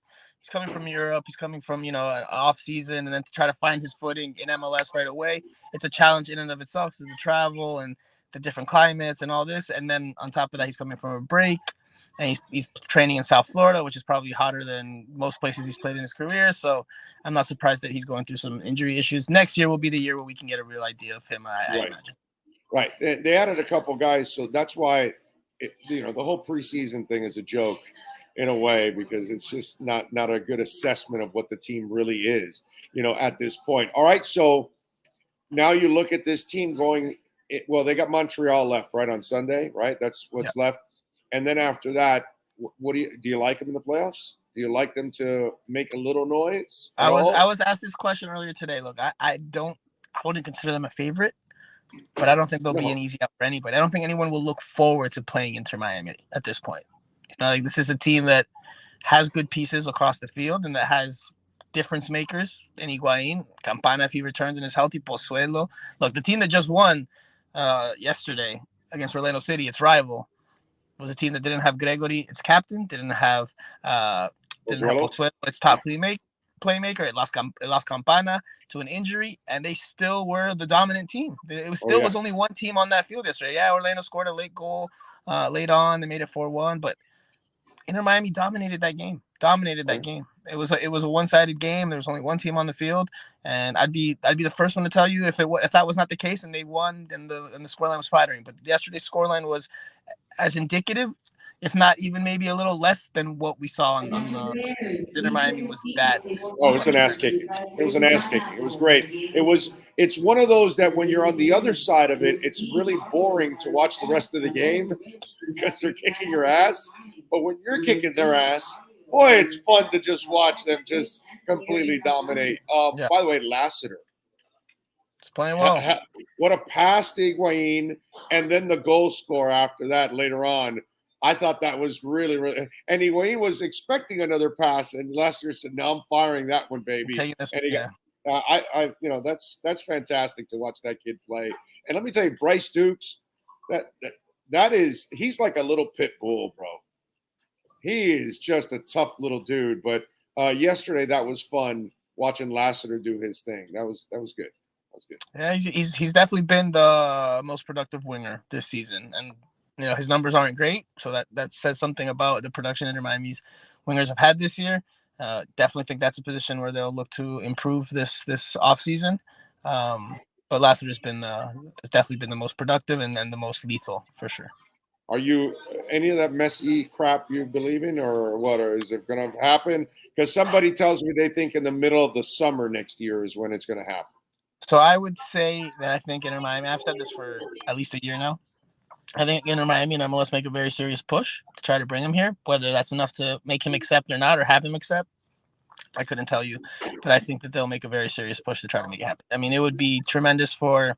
And you also think in the middle of the summer, right after the season is over? Yeah, after the European season ends, probably goes on a little bit of a break, and then comes in July. That standard mid-season European signing or signing from Europe. That's if he signs. But I do think that they'll make a very good attempt. Don't forget, Messi is an Adidas guy. MLS is sponsored by Adidas. There's definitely ways that MLS can work around the salary cap and whatever they need to do to try to entice Messi. Because bringing Messi would be like, when Beckham arrived and that type of impact. No, better. Exactly. Because Beckham's not on the pitch. This guy will be on the pitch. No, but when Beckham was signed, I mean back to the Galaxy, like that type of. Oh, exactly. Worldwide recognition, like let's go watch these games either on TV, whether we're in Israel or South Africa or Argentina, wherever So they're going to be able to charge double for the ticket, and there won't be a seat available. Okay. If they sign him, yeah. If they sign him. If you what's normal ticket, like $18, $20, $25? Sure.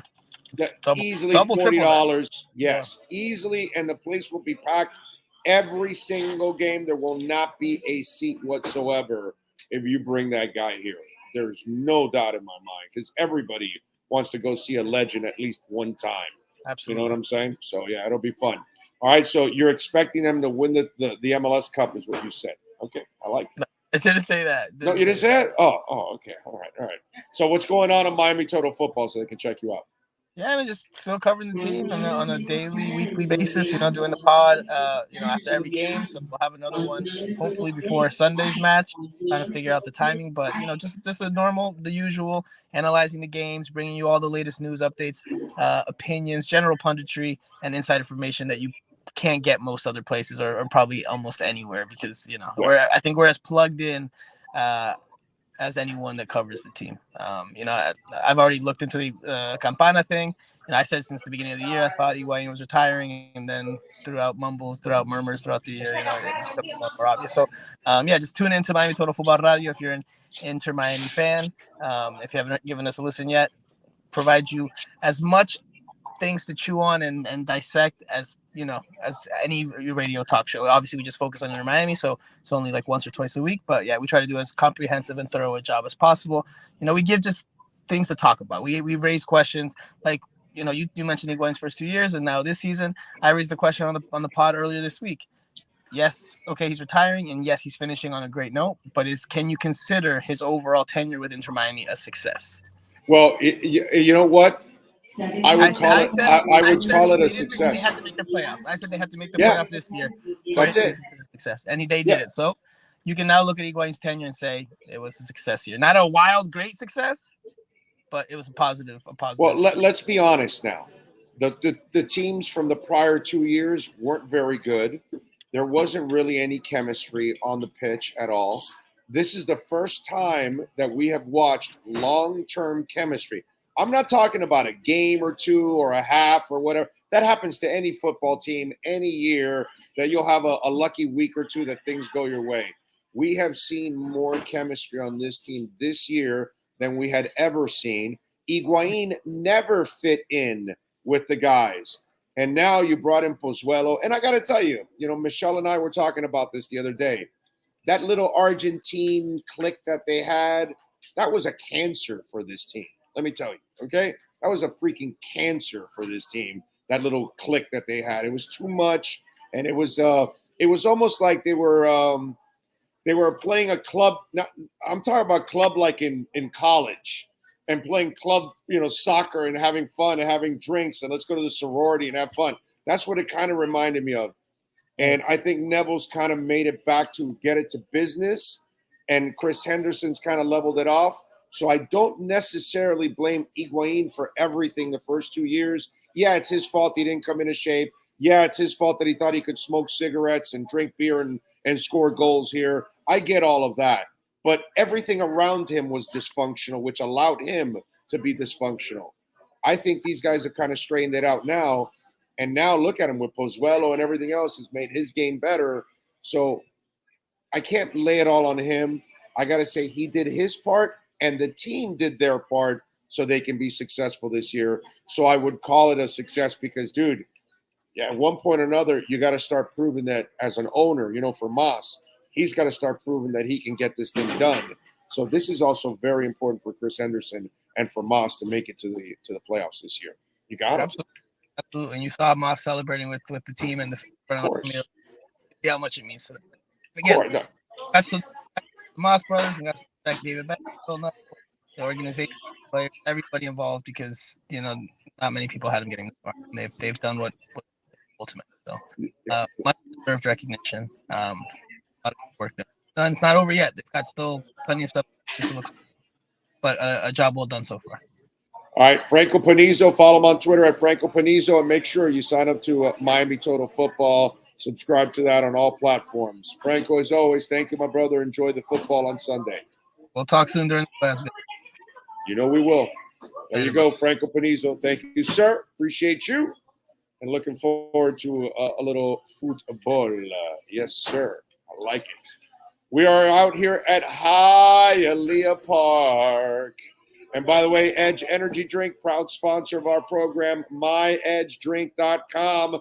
Delicious, smooth, and zero aftertaste. And when I tell you zero aftertaste, I mean it. Okay? Come on out on when we go for our broadcast for our Hurricanes games. We're going to have some Edge for you. Not this game, next week. We're going to have Edge out there to serve. We're going to give you some what's it called? Some taste testing for Edge Energy Drink. We're going to have all of that for you on our Edge Energy Drink Miami Hurricanes pre- and post-game show live from Walk-On's Sports Bistro in Kendall. So come on out there. We'll be out there on Saturday starting off at 2 o'clock. And Mike McCoy and myself, we'll get you ready for the Canes and UNC. We will have a UNC writer joining us in the pregame show. We're going to have Gabby Arriuta joining us also to talk a little bit about recruiting. Manny Navarro will join us in the postgame show, breaking down the game. We'll have Mario Cristobal's press conference. So we will have all the coverage for you starting off at 2 o'clock. And if you want to go to a great bar, I mean, an absolutely awesome bar, a ginormous bar, okay, because Walk-Ons in Kendall is a ginormous bar. The roof is like 30 foot tall. There are televisions everywhere, and the food is out of control, okay? Out of control. From their burgers to that, ruby red, something, that fish that I have that is just absolutely crazy. The gator bites are awesome. You got to try the mozzarella logs. They're not mozzarella sticks. They're mozzarella logs, okay? I'm telling you, when Chad goes there and he tries those logs, he's going to freak out. Anybody that goes and tries the mozzarella logs, you're going to go, these are the best mozzarella. You're going to call them sticks because that's what everybody calls them, but they call them mozzarella logs because they're about that thick. Okay, they're not the little skinny ones. You know what I'm saying? Oh, and that's the other thing. If you're by yourself, the mozzarella logs alone is a meal. You might as well just make it a meal because you're only going to eat it. I can only eat like 2. You know, when I order it, I have to make sure that I'm with a couple of other people because there's no way I can eat them all because then I won't eat my food. But they're so good. God, they are good. Those mozzarella logs are absolutely awesome. So come on out and join us on 162nd and Kendall Drive, and you're going to love it. Walk-Ons will be there for every Canes game throughout the season. So come on by and join us this Saturday starting off at 2 o'clock. What do we have here? Just so you know, live update going into the 70th minute. Arsenal still up 2-0. And I forgot to mention the American Matt Turner is in the goalpost, and that's great for USA football, I believe. So okay, I like it. Just a quick update for you there. So 2-0 still. Yeah, 2-0 still. 2-0 still. Okay, I love it.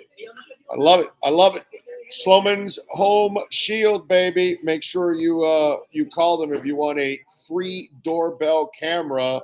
And I love the folks at Sloman's. They've been a proud sponsor of our program here now in their second year. And we have lots of listeners all throughout the country that have called 1-800-ALARM-ME, and they've gotten their free doorbell camera that I've told them that you can call and get. And of course, when you get that, when you call them at 1-800-ALARM-ME, you will get the free doorbell camera. And when you use their professional installation and their low-cost central station monitoring, you're going to get an LED touchscreen pad, a motion detector, 3-arm doors, and a backup battery.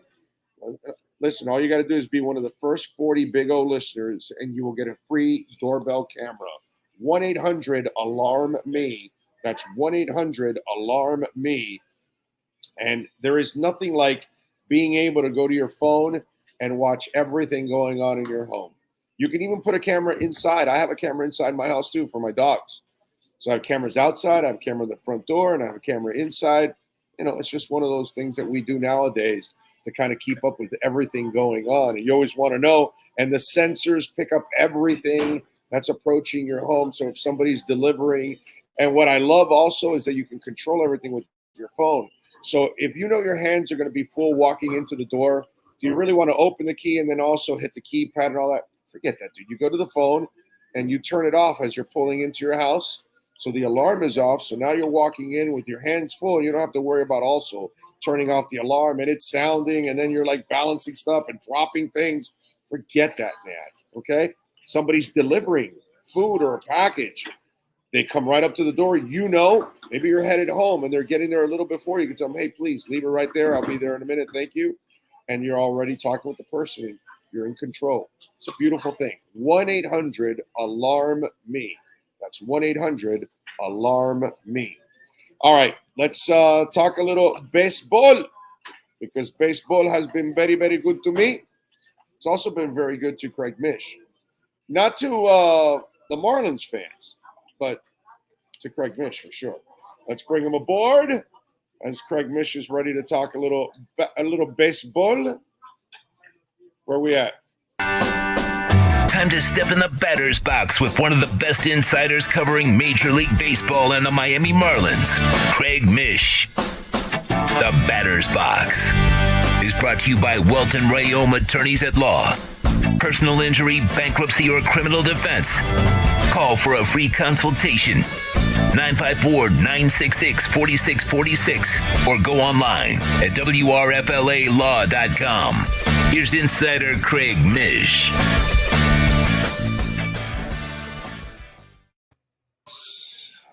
Yes. Mr. Mish, how are you doing, sir? You doing good? Doing great. Good to see you, Big O. What's happening? Great to see you. So if you caught 62, would you give it back? No way. Come on. That's a stupid question. What kind of question is that? How much you want for it? I mean, it's not about that. It's life-changing money, regardless. If it's 500,000, a million, $1.5 million, 2 million. I mean, I just never understood the fascination with people on a soapbox saying that if they caught it, they would give it back. You know, like go put yourself in that position and see it happen and see how, and just take the ball home for one night and see how your life changes that day. I mean, look, if you're a multimillionaire and you catch a ball that's worth $1 million, you certainly could consider giving it back. I think this guy's got bucks, actually. The guy that caught it. No, maybe. We really don't know. But in the end, it's, you know, for me, you paid for a ticket. You caught a ball. It's your ball. Aaron Judge is owed nothing. The Yankees are owed nothing. There's a big difference, like catching. I mean, I guess you don't know because Mike Trout's home run, at first, nobody thought that would be anything, and that's probably worth $1 million or $2 million. But really, in the end, if it's a prospect ball that's not supposed to be, you know, anything spectacular, fine. Like Julio Rodriguez hit his first home run in Miami, Orlando, earlier this year for Seattle. And some fan gave back the ball. Probably a bad decision, probably, in the end, because if this kid becomes a star, that's going to be regrettable, and it's hard to know in the moment. But I've always been on the fans' side of this, where, hey, your decision, fine. But for me, I've hustled way too long in business to pass up a lottery ticket. I just am not going to do that. Yeah, me neither. I would never do that. Let me ask you, will that ball climb? Because in the eyes of many, he is the real home run king because of the shadow that looms over Bonds, Sosa, and McGuire, that we don't look at them as they did it the right way, that they cheated at that moment.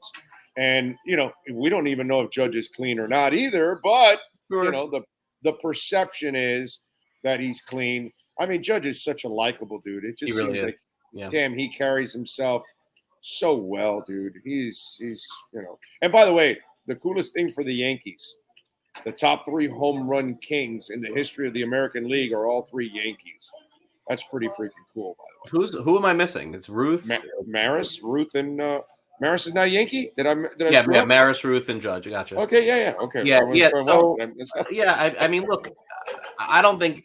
I mean, at this point, you just have to accept the records for what they are. Bonds is the home run king. You know, but I would say, Orlando, that, like, could the ball maintain its value? I think that's the question that you have to ask.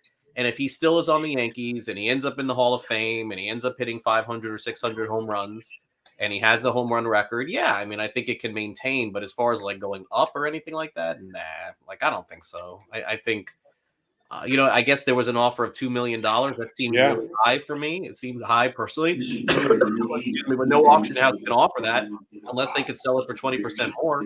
So it must be worth that. Wow, that's what the auction house gets? An extra 20%? That's what they get? I didn't know that. I didn't know the number. 18, usually 17. Wow, that's a lot of money. Yeah, it's a lot of them, dude. Yeah. Holy crap! All right, Ohtani. So he's in the ERA and batting title. Yep. And he'll finish second in the MVP. It's just ridiculous. It is ridiculous. He is ridiculous. He's the best player. He's the best, having the best seasons of all time in the history of baseball, back to back. It's just, this is so free. And his ERA for the Angels is like the lowest ERA since Nolan Ryan in 1972. I mean, that if Ohtani was on the Yankees and Judge was on the Angels, Ohtani would be the unanimous MVP. Yeah. That's the difference. That's it. Are you all right giving Judge the MVP?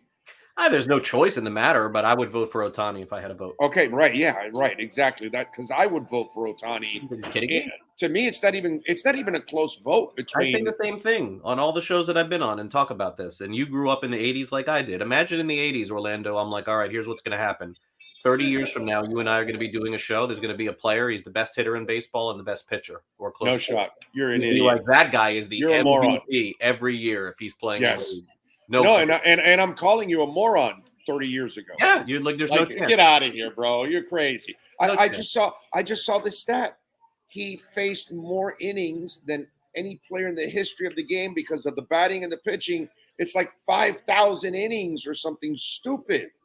I mean, this is not human what he's doing, bro. Judge has had a great year, but it's New York bias. That's all there is to it. Man. Judge was on Kansas City. You think he's the MVP? No. It's New York. You're right. You're 1,000% right. It's all about the market. That takes it to another level. But Ohtani, for me, he is the most valuable player in the last 100 years. No question. Of baseball. I've never seen not anything just like this it. season. 100 years. Because I know in my 56 years, I've never seen anything like this. I've never seen a player that can come close to this guy to be that good on both sides of the plate. That's just sick. All right, let's get to the depressing stuff You want now. to do Marlins here or no? Yeah, unfortunately. All right, so talk to me, my brother.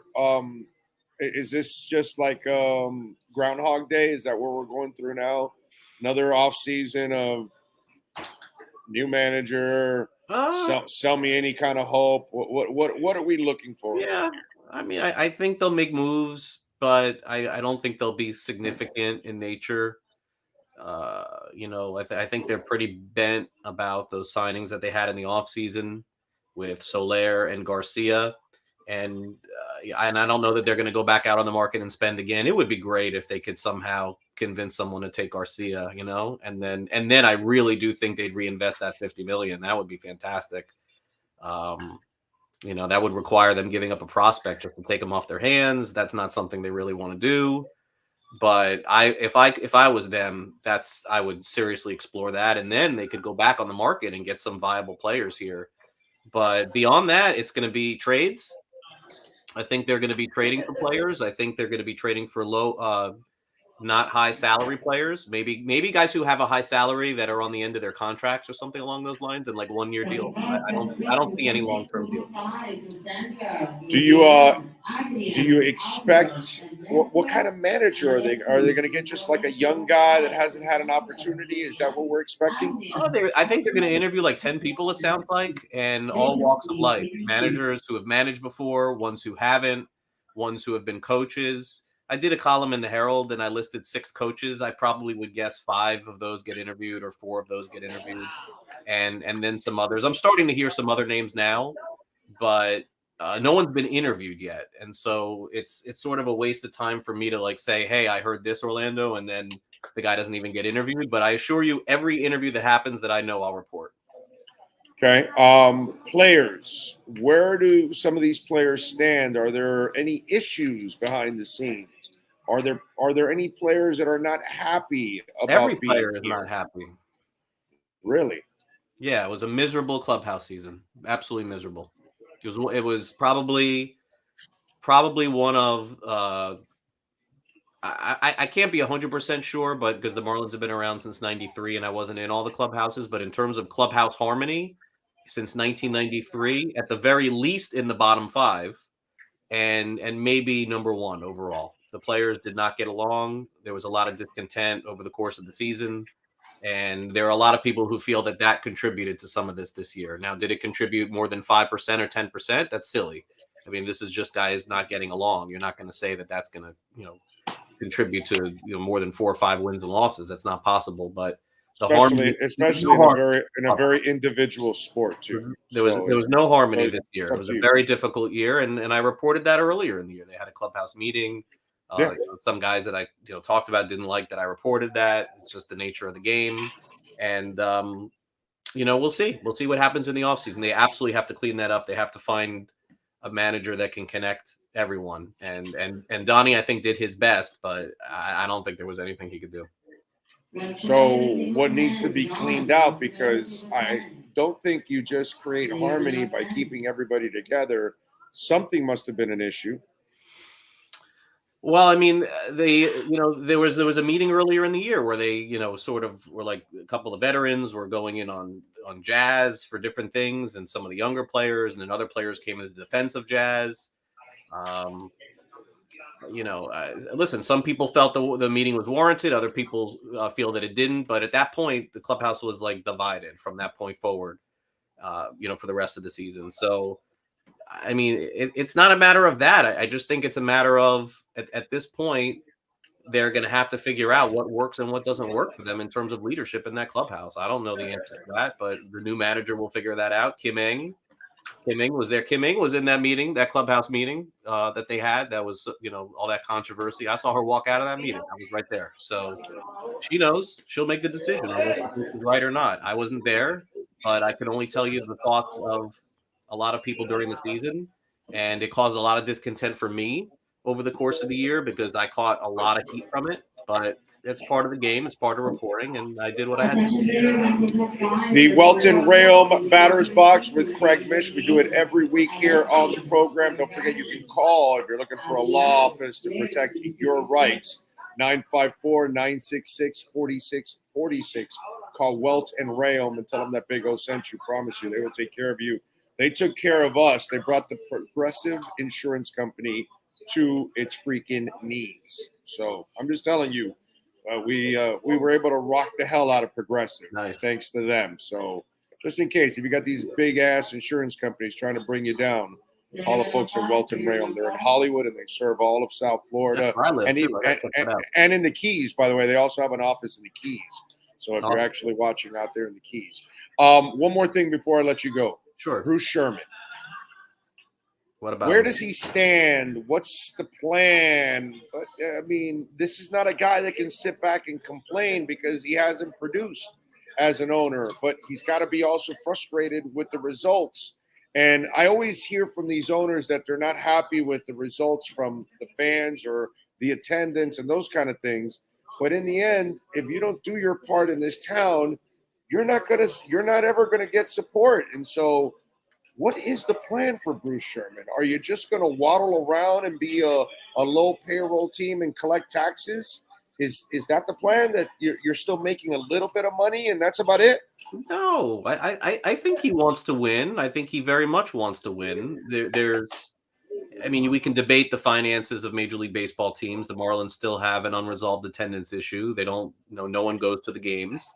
And you don't win. You don't win. Nobody's goes.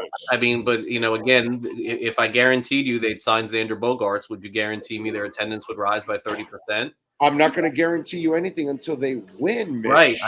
You got to win. It doesn't matter if it's you playing. Listen, he could sign everybody and nobody could come. It's the same thing that's been going on for since 03. But watch the Panthers. They're building it up. And look, now Inter has now getting into the playoffs. You're going to now, if you're going to start becoming a playoff team, you're going to start seeing that stadium get full. You know what I mean? Right. But at what cost, I guess, is the question. Look, I don't. You got to make an investment, doggy. I mean, he invested 55 in Avisail Garcia, invested 36 in Jorge Soler, bro, and they both were not that great. And Sandy Alcantara got a $50 million extension. So you're telling me he said, here's $140 million this offseason, and we're going to win 2 more games the next year. What would you do in his spot? I'm not making an excuse for him. But I would fire the baseball people. Well, obviously. Here we are. Well, Derek Jeter's gone. You know what I'm saying? Derek Jeter's gone, and so is Gary Denbo, right? So that's the deal. So what I would say about Bruce Sherman, not a lot of people ask about him. I don't know why, but what I would say about Bruce Sherman is the last 5 years, prior to this season, there's no passes for 2022, but prior to this season, Bruce Sherman wrote the checks and did not do anything else, bro. Nothing else. This was Derek Jeter's show. We want to do this. I want to do this. This is who I like. This is what I want to do. And he had complete autonomy to do that. It was in his contract to make every decision. Sure. And then every decision would be brought to the ownership, and they basically would sign off on it because this was Derek Jeter. This was his decision. and they just had enough. And they had enough. It was like, hey, wait a second here. Like, what are we doing? Like, no one's making any money here. We were not winning any games. We're not in any better financial position than what we were. And now Derek's gone. So what I would say is, in terms of accountability, yes, Bruce Sherman has to be accountable for all 5 years here, no question. But in terms of the way that I view it now, because now the decisions are his. There's no one else in the organization that's saying, hey, we have to do this. He has to be the one, inevitably, to make all the decisions. So, for an example, I can't speak to everything, but I know I am pretty sure that the manager of the Miami Marlins will be the decision will be made by Kim Eng in terms of who they want to hire, but Bruce Sherman in this case is really going to hire the manager. Right. Where previously this would have been Derek Jeter. Like it's his decision. He's involved in it. So now is really the time I think to start judging that. But the problem is, Orlando, nobody wants to hear that. And I don't blame you if you don't want to hear it either. Oh, what are you kidding me? No, but I trust you when you tell me this. I trust you. But the only thing I would say to Bruce, who, by the way, doesn't look like he's a jerk. He actually looks like he's a decent dude. I'd like to sit down and talk with him one day. But overall, I just think in this town, Craig, you know how it is, dude. You got to win. You got to entertain. That's how you're going to get support here. And until you become that team, and that's his job, and he's got to find the right baseball people. But he's got to become a team that is entertaining to watch night in and night out. And then I think you'll start to draw a crowd. Are you going to get 30,000 every night? We're not that kind of place. No, and I don't look. I can't project what the future is going to hold. Could next season look very much like this one? It is possible. I don't know the answer to that. But what I would say is, it is going to be Bruce Sherman's team. This I know. And the other thing that I hear, and it just doesn't stop. Like it literally doesn't stop. And I can never be certain of anything because I can be fooled into things, certainly be told things that are not true. But for those people who think that any decision that's being made or has been made is in order for him to sell the team, that is not happening. So like when you hear that, Orlando, and someone writes about that they're having money problems or whatever, none of that is true. This guy is going to be the owner of the team. I would, if I had to guess, he'll be the owner of the team a long time. Okay. But I can't guarantee they're going to win anything. Like that I can't do. But we got to cut the nonsense of, oh, they're firing people, or they last week they let go of their director of player development. I don't know. Right. And then they also got rid of the two guys, Jeff DeGroot and Hadi Rod, were both let go. They both had contracts through next year. They're gone. And 5 scouts, they're gone too. So by the way, that was all Jeter. Before he left, he gave everybody new contracts. He gave everybody new contracts through 2023. Correct. He gave everybody new contracts without except for Mike Hill, who won in 2020. So go figure that one. But anyway, so so that happens. Then what text do I get? Oh, Bruce Sherman selling the team. Here we go, firing these guys, cutting the salary, trying to make it as little as possible. So, it's just not true. It's just no. I put one and one together because when you were saying that Derek Jeter's made all those decisions, I know that somebody else told me that behind the scenes that Derek took care of all his people before he left. He signed them all to contracts and then walked out the door. All of them. And so even vendors, everything. He took care of everybody before he left out of there. Is it any different than what Jeffrey Loria did right before he left? No, same exact thing. Well, no. The difference is Jeffrey Loria stole the $1 billion when he left. So that's all right. But he also extended all of his people too. No, you're right. He did. Right before he left. I'm not asking anybody to give anybody a chance. Or everyone has to make their own decisions with this. This year was horrendous. Sure. And I can't sit here and say buy tickets or even defend anything by you saying, oh, they got to spend, they got to win. All these things are all true, but in the end, if you ask me my belief, I believe this guy does want to win. I genuinely do believe that. And the guy committed 55 to one guy, 36 to another, and an extension for $50 million. Cleveland did 0, Pittsburgh did 0, Cincinnati tore it down, Oakland traded everybody. The Marlins built up. They didn't build up as much as you would want or someone else, fair, but they did do something, and it was a complete disaster. So now it's like, okay, we hit this huge disaster. Let's do it again. And now you're that guy going, I don't know. Should we do it again? Like, that's what's going on right now, I'm sure. Okay. All right. Since you are all knowing, who comes out of the wild card round? Rays or Guardians? Rays. Phillies or Cardinals? Oh, this is tough. This is a tough one. Oh, boy. Come on, you got a lot of insight on the Cardinals. I took the Phillies on my earlier show. I hate to go against the Cardinals, but I'll take the Phillies here. I'm partial to JT Realmuto. And you break all these Cardinal stories. And you have a lot of insight in that damn locker. I really do, but I think Realmuto, it's hard to go against JT. All right, Mariners and Blue Jays. Mariners easy. Okay, Padres and Mets. Mets easy. There you go. Now you know, folks. You got it all there. What about all the answers. Oh, we did them all? That was it? Yeah, we did them all. That was all the Friday ones. I think that you'll probably have a couple of 3-game series, but I think Major League Baseball is going to have to adjust this because there's a huge advantage, Orlando, to playing 3 games at home, man. Like you win the first one, you lose the second. Remember that feeling where you had to go travel for game 3? Now you're like back at home. Oh, okay, fine. I don't know. That's the only thing that I think they need to tweak, either a 1-1-1. But that's a lot of travel. I don't know. They have to figure that out. Hey, why don't we have them in like in places that are neutral? Bring it to Miami.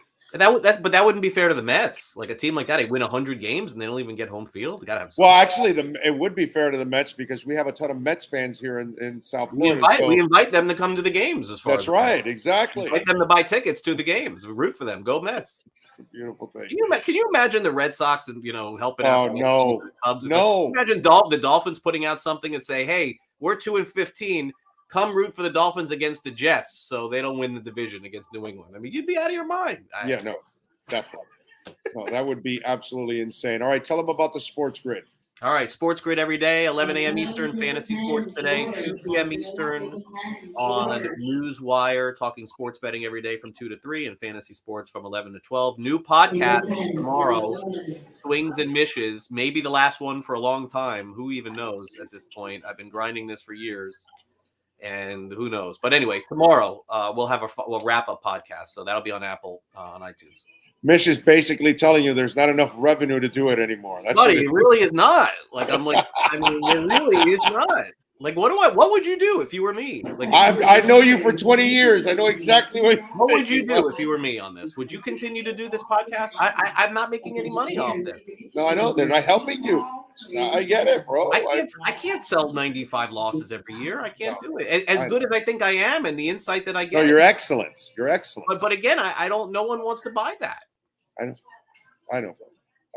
I mean, I think that if I did the Savannah Bananas, I may be able to make some money. But yeah, you probably would because at least it would be entertaining. But you could dress like a banana for the podcast. Anything, I'll listen. You know me, like default. I'll go on the street in a chicken outfit. But I mean, and we're the hustlers of all time, you and me. But there's got to be some end game here. Yes. And when I started this podcast, I thought in 5 years we're going to be a playoff team, and here I am. I'm going to be the king of the world. I'm going to have the most insightful podcast on a Major League Baseball team that's going to be in the postseason. And I don't even know if I can say that. I got to do this all again next year too. I mean, man, I don't know. You're profiting a hell of a lot more in the batter's box than you are on swings and missions. I mean, respectfully, that's kind of sad. That's kind of sad. I know. Respectfully, that is kind of sad. I did make money the first 2 or 3 years, but I really hustled it.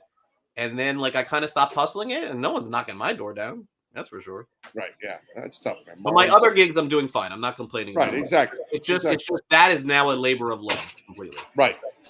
Yeah. Hopefully the Marlins, turn it around, man. It would be nice. It would be nice. All right, Mish Meister, have a great weekend. Enjoy the baseball, my friend. I appreciate you as always. We'll catch up next week. Sounds good, man. Have a great week.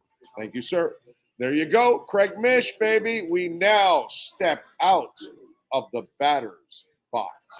You've been listening to the Batter's Box with MLB and Marlins insider Craig Mish. The Batter's Box is brought to you by Welton Rayom Attorneys at Law. Personal injury, homeowners, or condo property damage, bankruptcy, or criminal defense. Call for a free consultation at 954-966-4646 or go online at WRFLA.com. Download any episode by subscribing to our podcast at Big O Radio Show on most platforms. I see Tony Segala says, I totally tuned out with baseball this year. We only had a winning baseball team. And, I'm sorry, Doug. I couldn't ask your question. I didn't see it, to be quite honest. I didn't look to the thing for the questions. It's a little different in this setup today because normally I have this right in front of me and I can see it when it pops up sometimes. But it's to my side now, so I apologize, Doug. But Tony, I don't blame you, dude. So many of my friends are not watching baseball at all. Most people have completely tuned out the Marlins because they're not trying to win. And if you're not trying, we're not going to try in this town. The misconception about South Florida sports fans, we are really good sports fans. Okay? I don't care what anybody tells me. We're great sports fans, but we're not stupid sports fans. Okay? Stupid is packing a park or an arena for a team that constantly loses. Like Cubs fans for many years, their Cubs would suck and they'd have the place loaded. Cubs fans are as dumb as they get. Okay? Because personally, I think it's the dumbest thing in the world for you to go back and go support a team that has no interest in winning or is so incompetent every single year. So South Florida fans, yeah, we'll support you, dude, but you want my money? Oh, then entertain me. Win. Get to the playoffs. I'm not asking you to – South Florida fans don't ask you to win the title every year. But they do want you to entertain or win. Because if not, I'll go to Las Olas, bro. I'll go to Worth Avenue and hang out. I'll go down to the Keys. I'll go to Coconut Grove. I'll go to South Beach. I'll go to Key Biscayne. I'll go to the Swamp. I'll go to 100 terrific restaurants in Dade, Broward, and Palm Beach counties. I'll go boating. There's a ton of things to do here. I'll go to a casino. Where am I? We're not going to just give you the money. That's the problem. And so I don't blame Tony or any of you that have given up on baseball because they're not telling you or giving you a reason to spend on baseball. I was dying to go to some games myself over the last couple of years. Now we got rid of Loria, but I was hoping that we'd get an owner that was committed to actually trying to win. But if I'm watching Ozuna leave and Chris Yelich leave and Sandy, yeah, you signed him now, but in a couple of years, how long is he going to tolerate this? It just gets to a point where it's just insulting, put it that way. And that's where the Marlins are at. And that's why they don't deserve any kind of support. And I'm a strong believer of it. In today's world, discretionary income, it's not flowing as much for everybody like it used to. I don't believe that you should be loyal to your team and buy season tickets every year and all that if they're not trying. Those days that 20, 30, 50 years ago, people would stay loyal to their team and go every year. And no matter what, that's dumb. That's bad investments. Okay, you make an investment, you're going to get an entertaining return. It doesn't have to be a championship, but please entertain me. You know what I mean? Look, Inter Miami last night, at least they made the playoffs. You've been an entertaining team, especially in the second half. There you go. You did your job as an owner. You did your job as a coach and players. And fans, you should support them. They're trying to win. Hell, they've tried so much. They tried to have 5 DPs on that team. They were trying so hard to win. So you got to respect that. They're trying to win. That's the kind of stuff you support. Sherman is, unfortunately, that's not the kind of effort you support.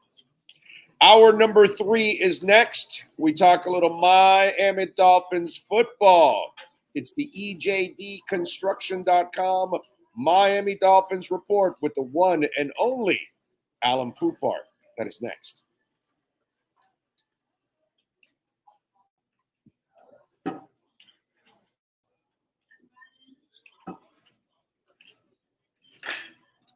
Wait a minute. I guess we don't have. I guess we don't have an open ready. So I'm going to have to do it myself, I guess, because it looks like somebody dropped off right now. A producer dropped off. So I'm going to have to do it myself. And here we go. Dolphins fans, time to get insight on your favorite team with your favorite reporter with an Expos hat. Sports Illustrated's Alan Poupart in our EJDconstruction.com Miami Dolphins report exclusively on a Big O radio show. All right. We get technical difficulties. Let me take that out for you there, Alan. I'm sorry. Yeah, I know.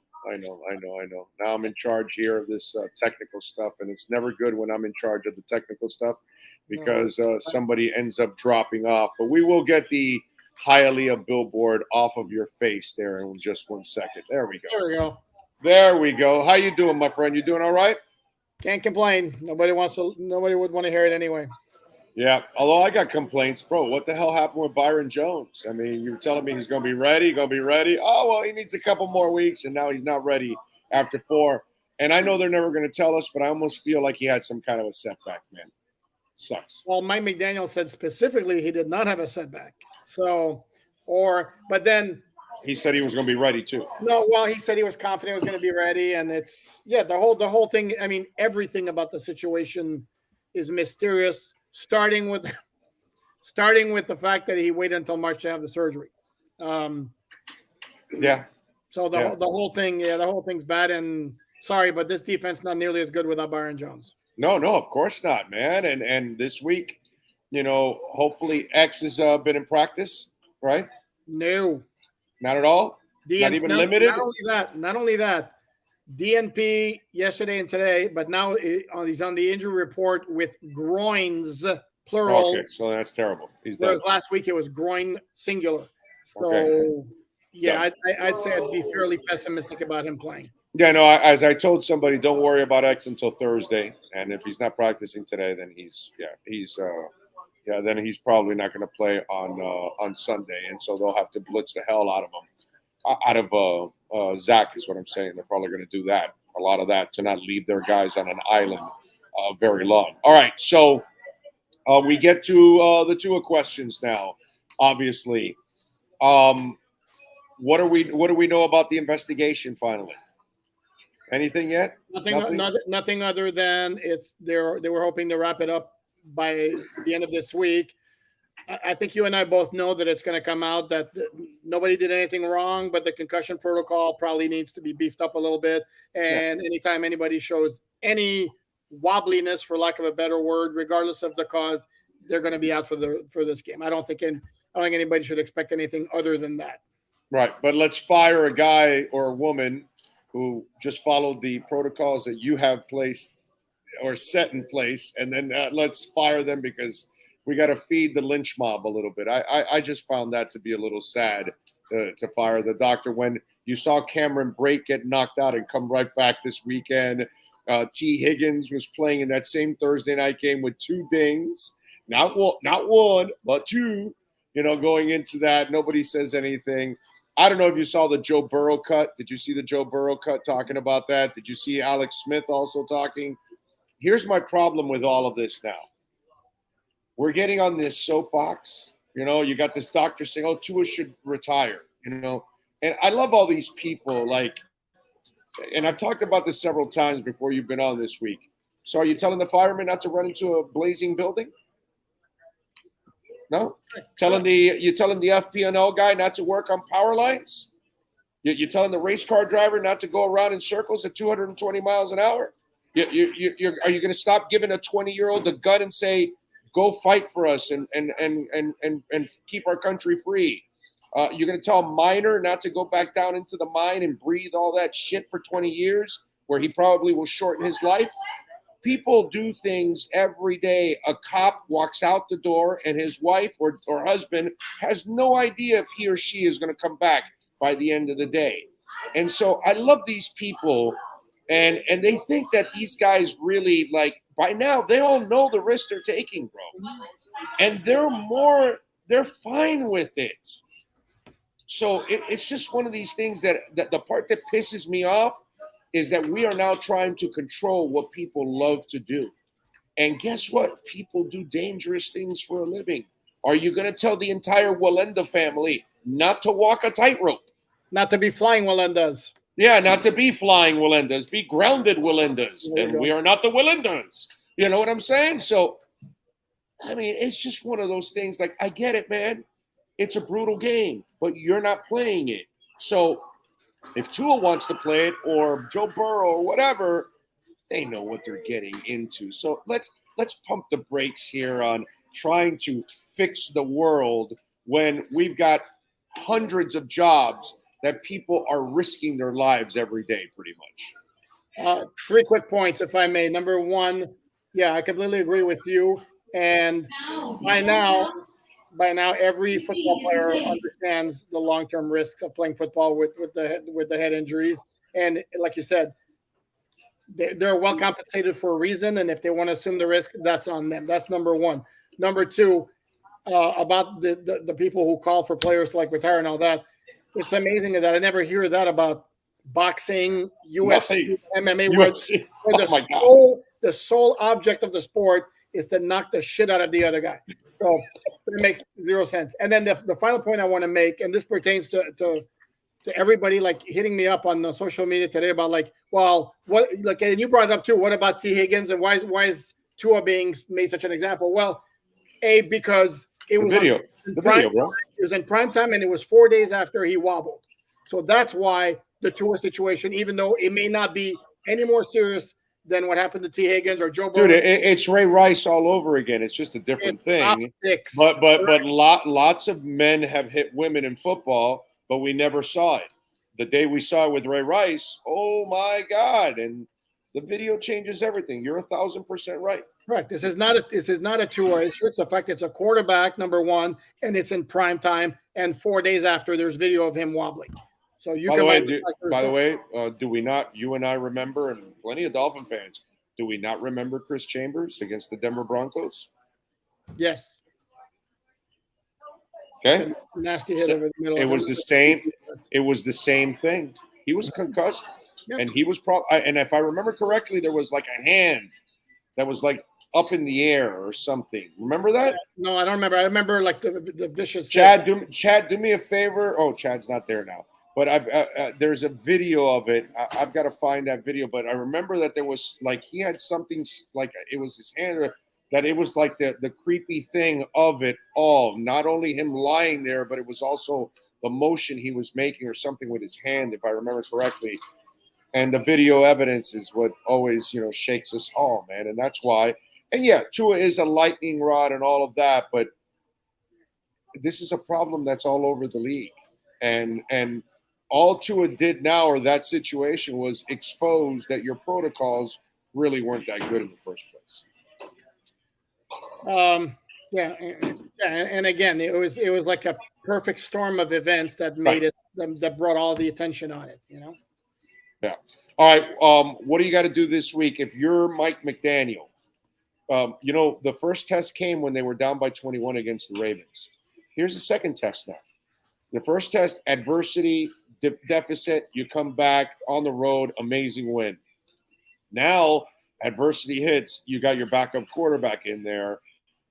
This is where, if you're known as an offensive genius, the genius has to come out, doesn't it? Well, I've seen genius the first 4 weeks of the regular No, but I mean without the franchise guy. I'm talking about with the backup guy. Here, this is where we're gonna disagree. Probably is I'm of the opinion that and I need to preface this by saying Tyreek Hill popped up on the injury report today with a quad. He was limited. Assuming he's at full, he's good to go, and he's Tyreek Hill, and you have Jalen Waddle on the other side. The concept of what McDaniel has been doing, and also remember you're going to have Bridgewater taking the full week of practice as a starter, as opposed to coming in not having taken the full reps. I don't see any significant drop off whatsoever with the offense.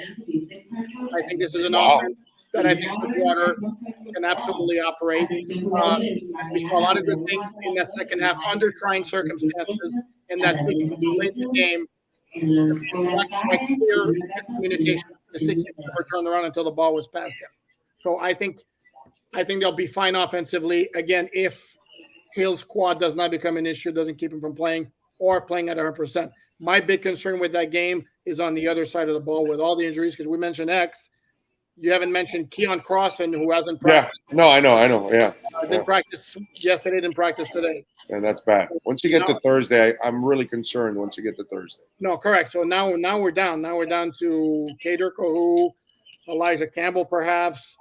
Noah Benogany. Is he finally going to get playing time on defense? Oh, he has to this week. He has to. Choice. Eric Rowe moving over from safety. I mean, they're yes. numbers. So we talked about blitzing, and yeah, that's great. But they better get to Zach Wilson in a hurry, because otherwise, the Jets with Elijah Moore, Corey Davis, and Garrett Wilson can do some damage with that passing game. Yeah.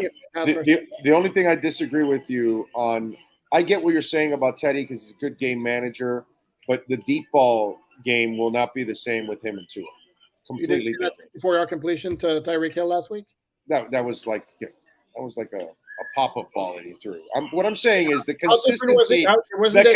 What I'm saying is the consistency that you saw with Tua deep, which, by the way, freaked everybody else out because nobody even thought he was going to throw that many deep balls. But he actually threw a bunch of deep balls. You will not see that with Teddy. You might see one like he threw up for grabs, and that was a great play by Tyreek. But the deep shots that you saw with Tua on a consistent basis, that will not be with Teddy. That's just my guess. That's just me. I think there's going to be a lot of short passing here. A lot of even the backs are going to get some stuff out in the flats. I think he's going to try to get quick strikes to these guys and get them out there trying to make some plays in open space. I don't think you're going to get a lot on the second half of the defense. That's what I think. If it's there, I think Teddy's perfectly capable of getting it out there. I don't have that much of a concern, to be very honest with you, with the offense. All right. When we look at the running game, that would be beautiful for it to work this week. I mean, Alan, there aren't a lot of big injuries on the offensive line. You got some injuries everywhere else. This is kind of a time where you'd like for the Hogs to kind of do their job up front. Well, Armstead's still not practicing. I mean, he's playing. No, but he's playing. Here's the thing. I have a very, very, very, and I understand the running game statistically is very, very poor. I have a very hard time getting worked up over it when the Dolphins are 10th in the NFL in total offense and top 3. I get it. Passing. So to me, it's more like, okay, if you have a 3rd and 1, get the 3rd and 1. But if they're rushing for 60 yards a game and they're passing for 300, I'm okay with it. I mean, you know what is happening, right? The happening is the disconnect that you and I have. You're not as concerned with Teddy. I'm a little bit more concerned with Teddy. So I think Teddy needs the running game more than Tua would even need it, because I also think Teddy will not be able to hit the deep shots that Tua has been hitting on a consistent basis. So that's why I talk about it, and that's why you're not as worried about it, because overall it's a very productive offense. So it's not like it's a bad offense. It's a good offense even without the running game. Although I will say this, Alan, maybe you might agree or disagree with me. It looks like they're starting to pop more and more runs. So not a consistent running game, but it seems like every game they're starting to pop more and more runs. So it looks like they're kind of figuring it out a little bit,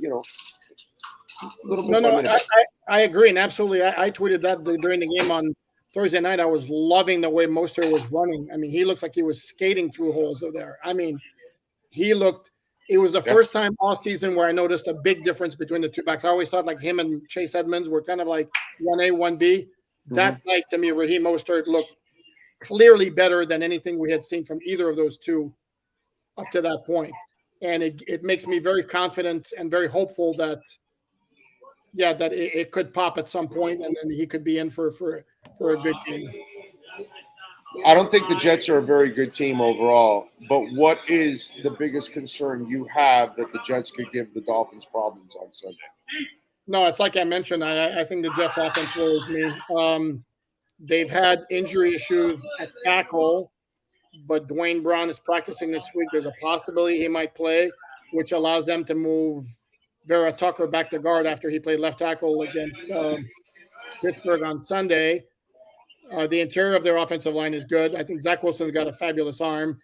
He's inconsistent with his passing, but that wide receiver trio is worrisome to me. And again, it's not like the Dolphins have been great in pass defense to begin with.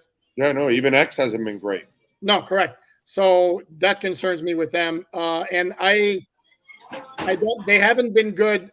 You look at their games. I mean, they have 2 comeback wins and then 2 games where they kind of were manhandled. I happen to think the Jets are massively on the upswing, and I said even before the season started that team was going to be a problem this year, as opposed to how the Dolphins manhandled them the last several years. And if we look at last year, Dolphins beat them by 7 both times, and the Jets are significantly better in my book because they just keep adding young talent. I mean, they had 3 first-round picks this year, and they keep hitting on those guys. Wilson, Jermaine Johnson, and Sauce Gardner. On top of that, their second-round pick, Breece Hall, looks like a keeper at running back. And you add that to the young talent they had. Won't be very long, I think, before that team's a problem. And I don't think it's going to be an easy game on Sunday for sure. Are you a Zach Wilson believer, by the way? Too early to tell. He's got a lot to work with. I mean, I love his arm. He's got a really. He's definitely got athleticism and an arm. I just haven't seen a quarterback yet. That's my only thing with him. Well, the only thing is he gets loose with his decisions every once in a while. So, yeah, there's definitely something there, and it would not surprise me. I'm still on the fence with him, but I think there's something there. It wouldn't surprise me if he became really good.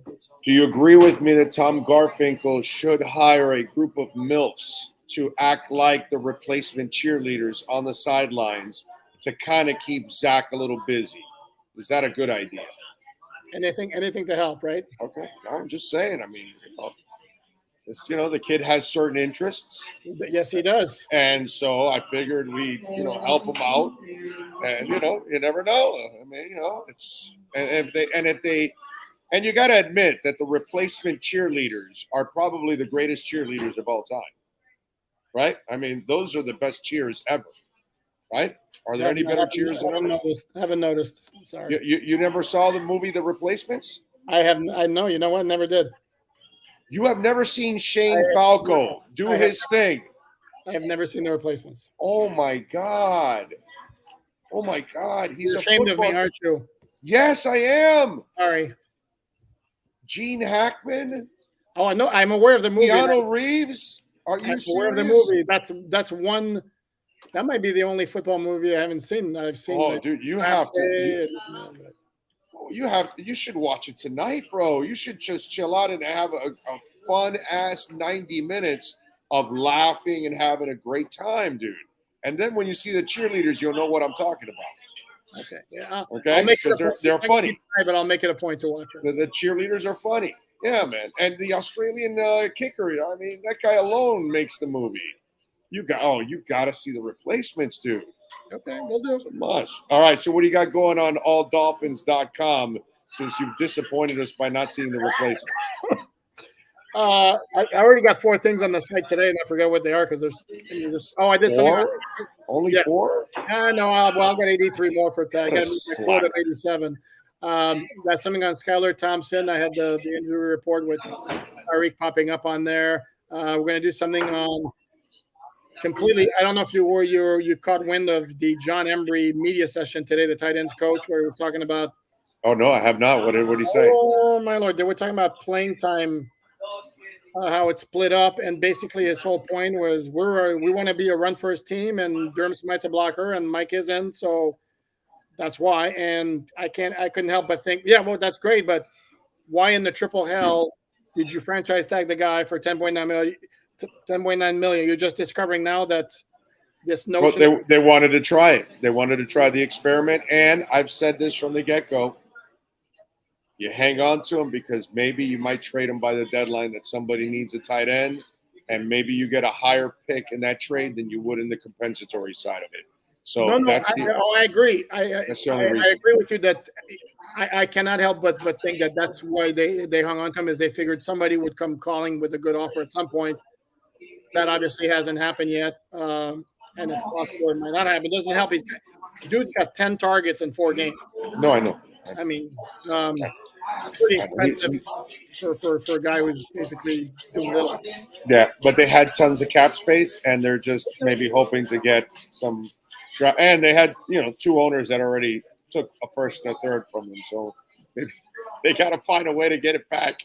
Yeah. So maybe Gesicki might be a way of getting it back. All right, follow him on Twitter at Poupart NFL and catch all of his work there at Sports Illustrated, alldolphins.com. And bombard his ass with replacement videos and all kinds of stuff on social media. Show this man why he should watch the replacements at Poupart NFL. All right? Alan, we love you, brother. We'll see you later. Have a good weekend. You got it. There you go, baby. Alan Poupart getting it done for us. As always. Love it, man. Love it. How has he not watched the replacements? I think that's illegal, right? You can't like football and not watch the replacements. It's impossible. You've been listening to the EJDconstruction.com Miami Dolphins Report with Sports Illustrated's Alan Poupart. For additions, home remodeling, and custom work, call Eric at 305-433-4843. EJDconstruction.com is your custom home builder and general contractor you can trust. 305-433-4843. There you go. We thank Alan as always. Appreciate him big time. Thank you all, as always, for keeping it locked here on the program. We're at Hialeah Park. Looking forward to it. Cutter's Edge, by the way, proud sponsors of our program. Make sure you go to cuttersedgepro.com if you are looking for your right landscaping solution to straighten out your backyard, your front yard. It's all there for you, baby. cuttersedgepro.com. So we thank them. Let's see. What else do we have here? Inter Miami defeating Orlando City, like we told you, 4-1. It's a beautiful thing. We got the Colts and the Broncos tonight. How about that? I haven't given you a lockdown segment in a while here. It's been a couple of days that I haven't had a pick. I think it is time to make a selection and get into a little lockdown. Time to lock it down. The Lockdown is brought to you by ALennyLocksmith.com. Services in South Florida from Miami to Port St. Lucie. In Central Florida, ALennyLocksmith.com locks it down in Orlando and Tampa Bay. Here's the Big O to tell you what needs to be locked down. Let's tell you what needs to be locked down. And today, we got a game. Yep, we got a little Thursday night action. We got the Colts and the Broncos. And I got to tell you, in this game, let me give you the line right now. It is the Broncos favored by 3.5. The over and under is 42. Colts are plus 145, and the Broncos are minus 170. Now, when we look at this, the problem is Jonathan Taylor is not going to play today. Now, a lot of you are saying, well, Jonathan Taylor hasn't been much this year. And it's true. He hasn't had a great year.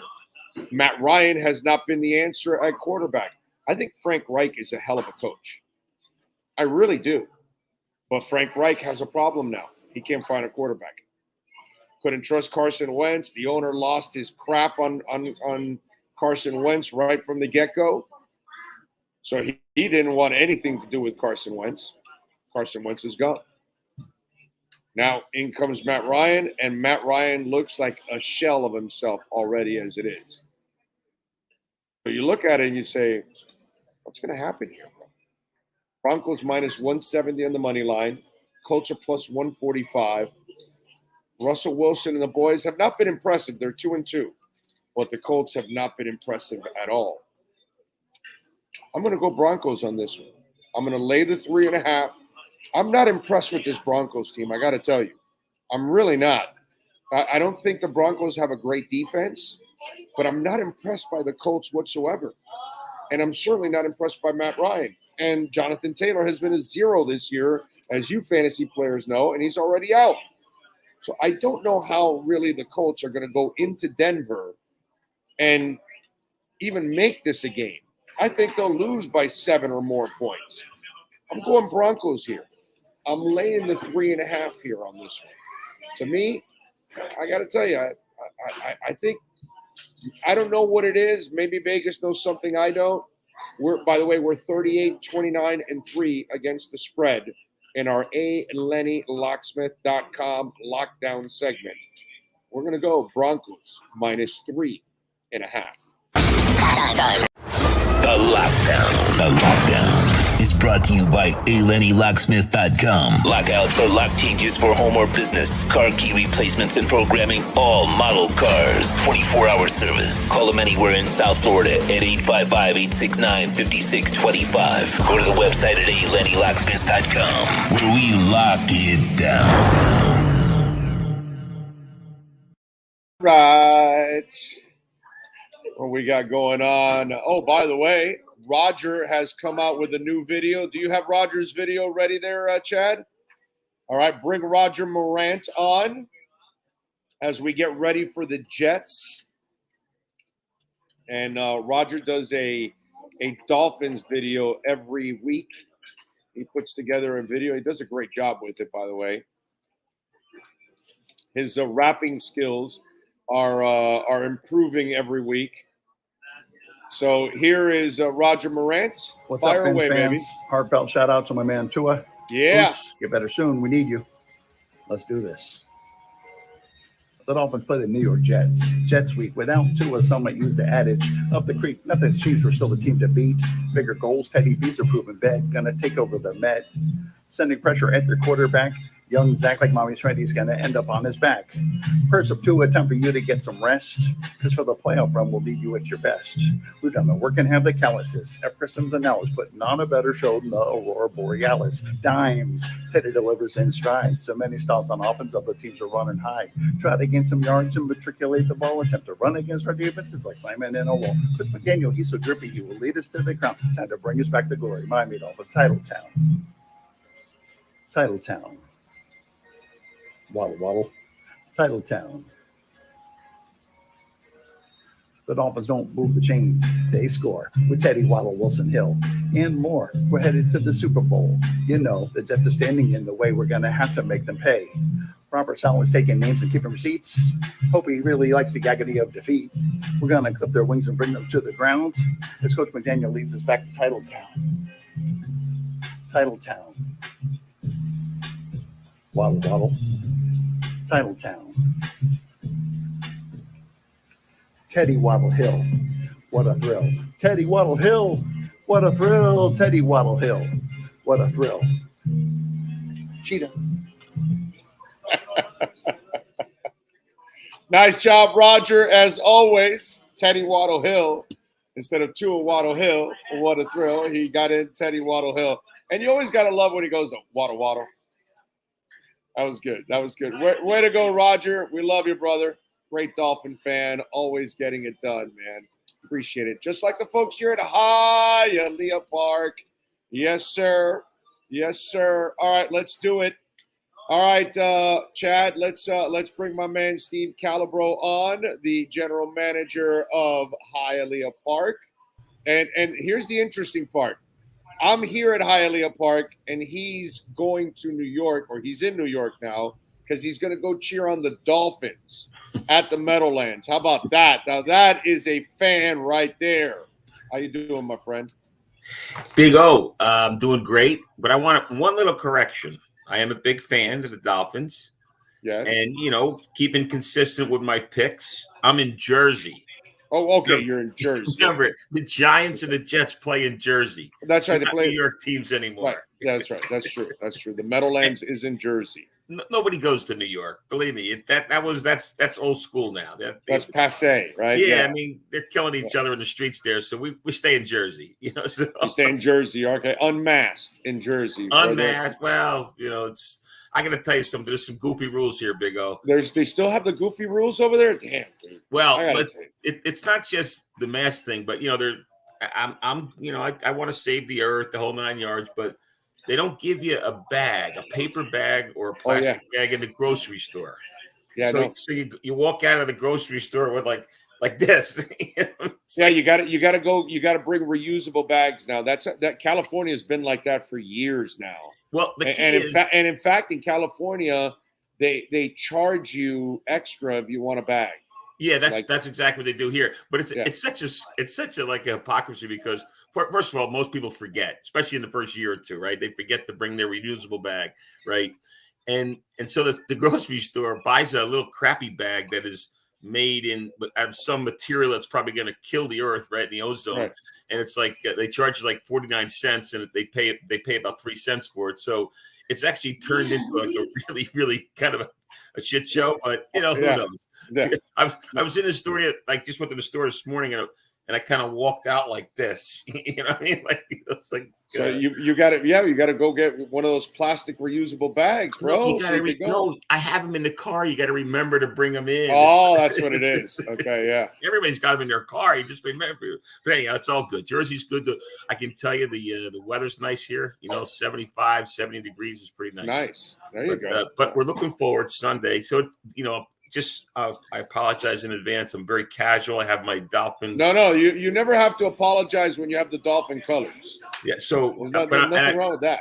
I had to bring a couple of some of my apparel up because I'm going to the game. This is a big birthday celebration for my wife, who's also a huge Dolphin fan. Nice. She's the one that bought the tickets for Sunday, and then she wants to go to this game in a big way. It's going to be us and my son and my son's girlfriend, and it's going to be a great time. Now, I am worried about. I'm jealous, by the way. And by the way, Steve, you should go by the MetLife Takeover. Do you know what that is? The MetLife what? The MetLife Takeover. You should go by there in the parking lot. Right. You're going to see a group of 1,500 Miami Dolphin fans. Really? You can't miss it. Yeah, it's called #MetLife Takeover. They do it every year. Dolphins NYC, they lead the charge. They put together the whole event, and every year at the Jets game, about 1,500 fans are tailgating together. They're all in their Dolphins colors, hanging out there, and then they go right into the game and enjoy it and root on the team. But it's a really cool event. I wish I could go. I've been dying to actually go experience it and go hang out with the Dolphin fans there in New York. But if you get a chance, man, and when you park there at the stadium, go look for it. By the way, somebody watching, can you tell me exactly where the MetLife Takeover is in the parking lot? Please tell me so I can pass it on to Steve so that way he can experience it. Because I think any Dolphins fan on the planet, if you happen to be going to the Dolphins-Jets game, I think you should go and hang out at the MetLife Takeover with the fans in the pregame, because I think it's the pictures that come out of that, Steve, are just beautiful, bro. They go all over the world because people are, Dolphin fans all over the world are checking it out like, holy crap, look, it's a Jets game.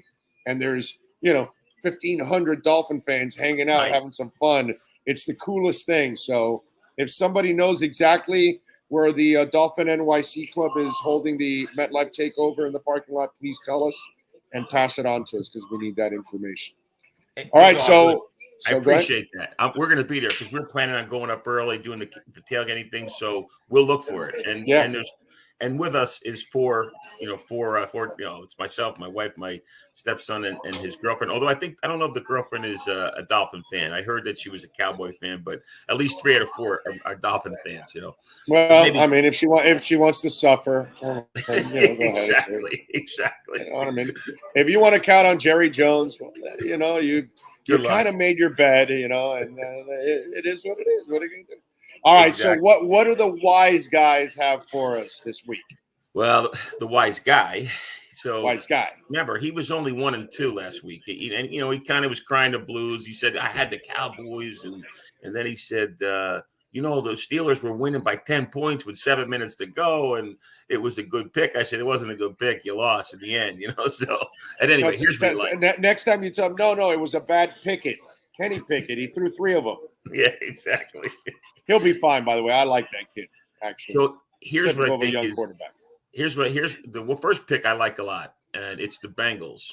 Okay. And they're getting 3 points. I think Burrows is going to tear apart the secondary of the Ravens. I also, now this is not the Jersey guys pick, but I happen to like the over in this game too. It's 48.5 points. I think Lamar can put up a lot of points. I think the Ravens defense gives up a lot of passing yardage. They're better than they were when they played the Dolphins, but they're still a little bit like a bit of a sieve. And I think Burrow's going to go crazy on them, or not crazy, but have some success against them. So Burrow getting 3 points and the Bengals getting 3 points. I like that. That's the Jersey guys pick. Okay. The next one, I don't know. I mean, sometimes the Jersey guy does this, and I think he's nuts about it. But so he likes the Bucks. I'm going to give you. I love the reason that he gave me. So the Bucks are playing at I believe they're playing Atlanta. They're playing at Pittsburgh. Pittsburgh's terrible. I'm saying I said that wrong. So, but they're giving up a lot of points. 6.5. Yeah. Bucks are minus 6.5.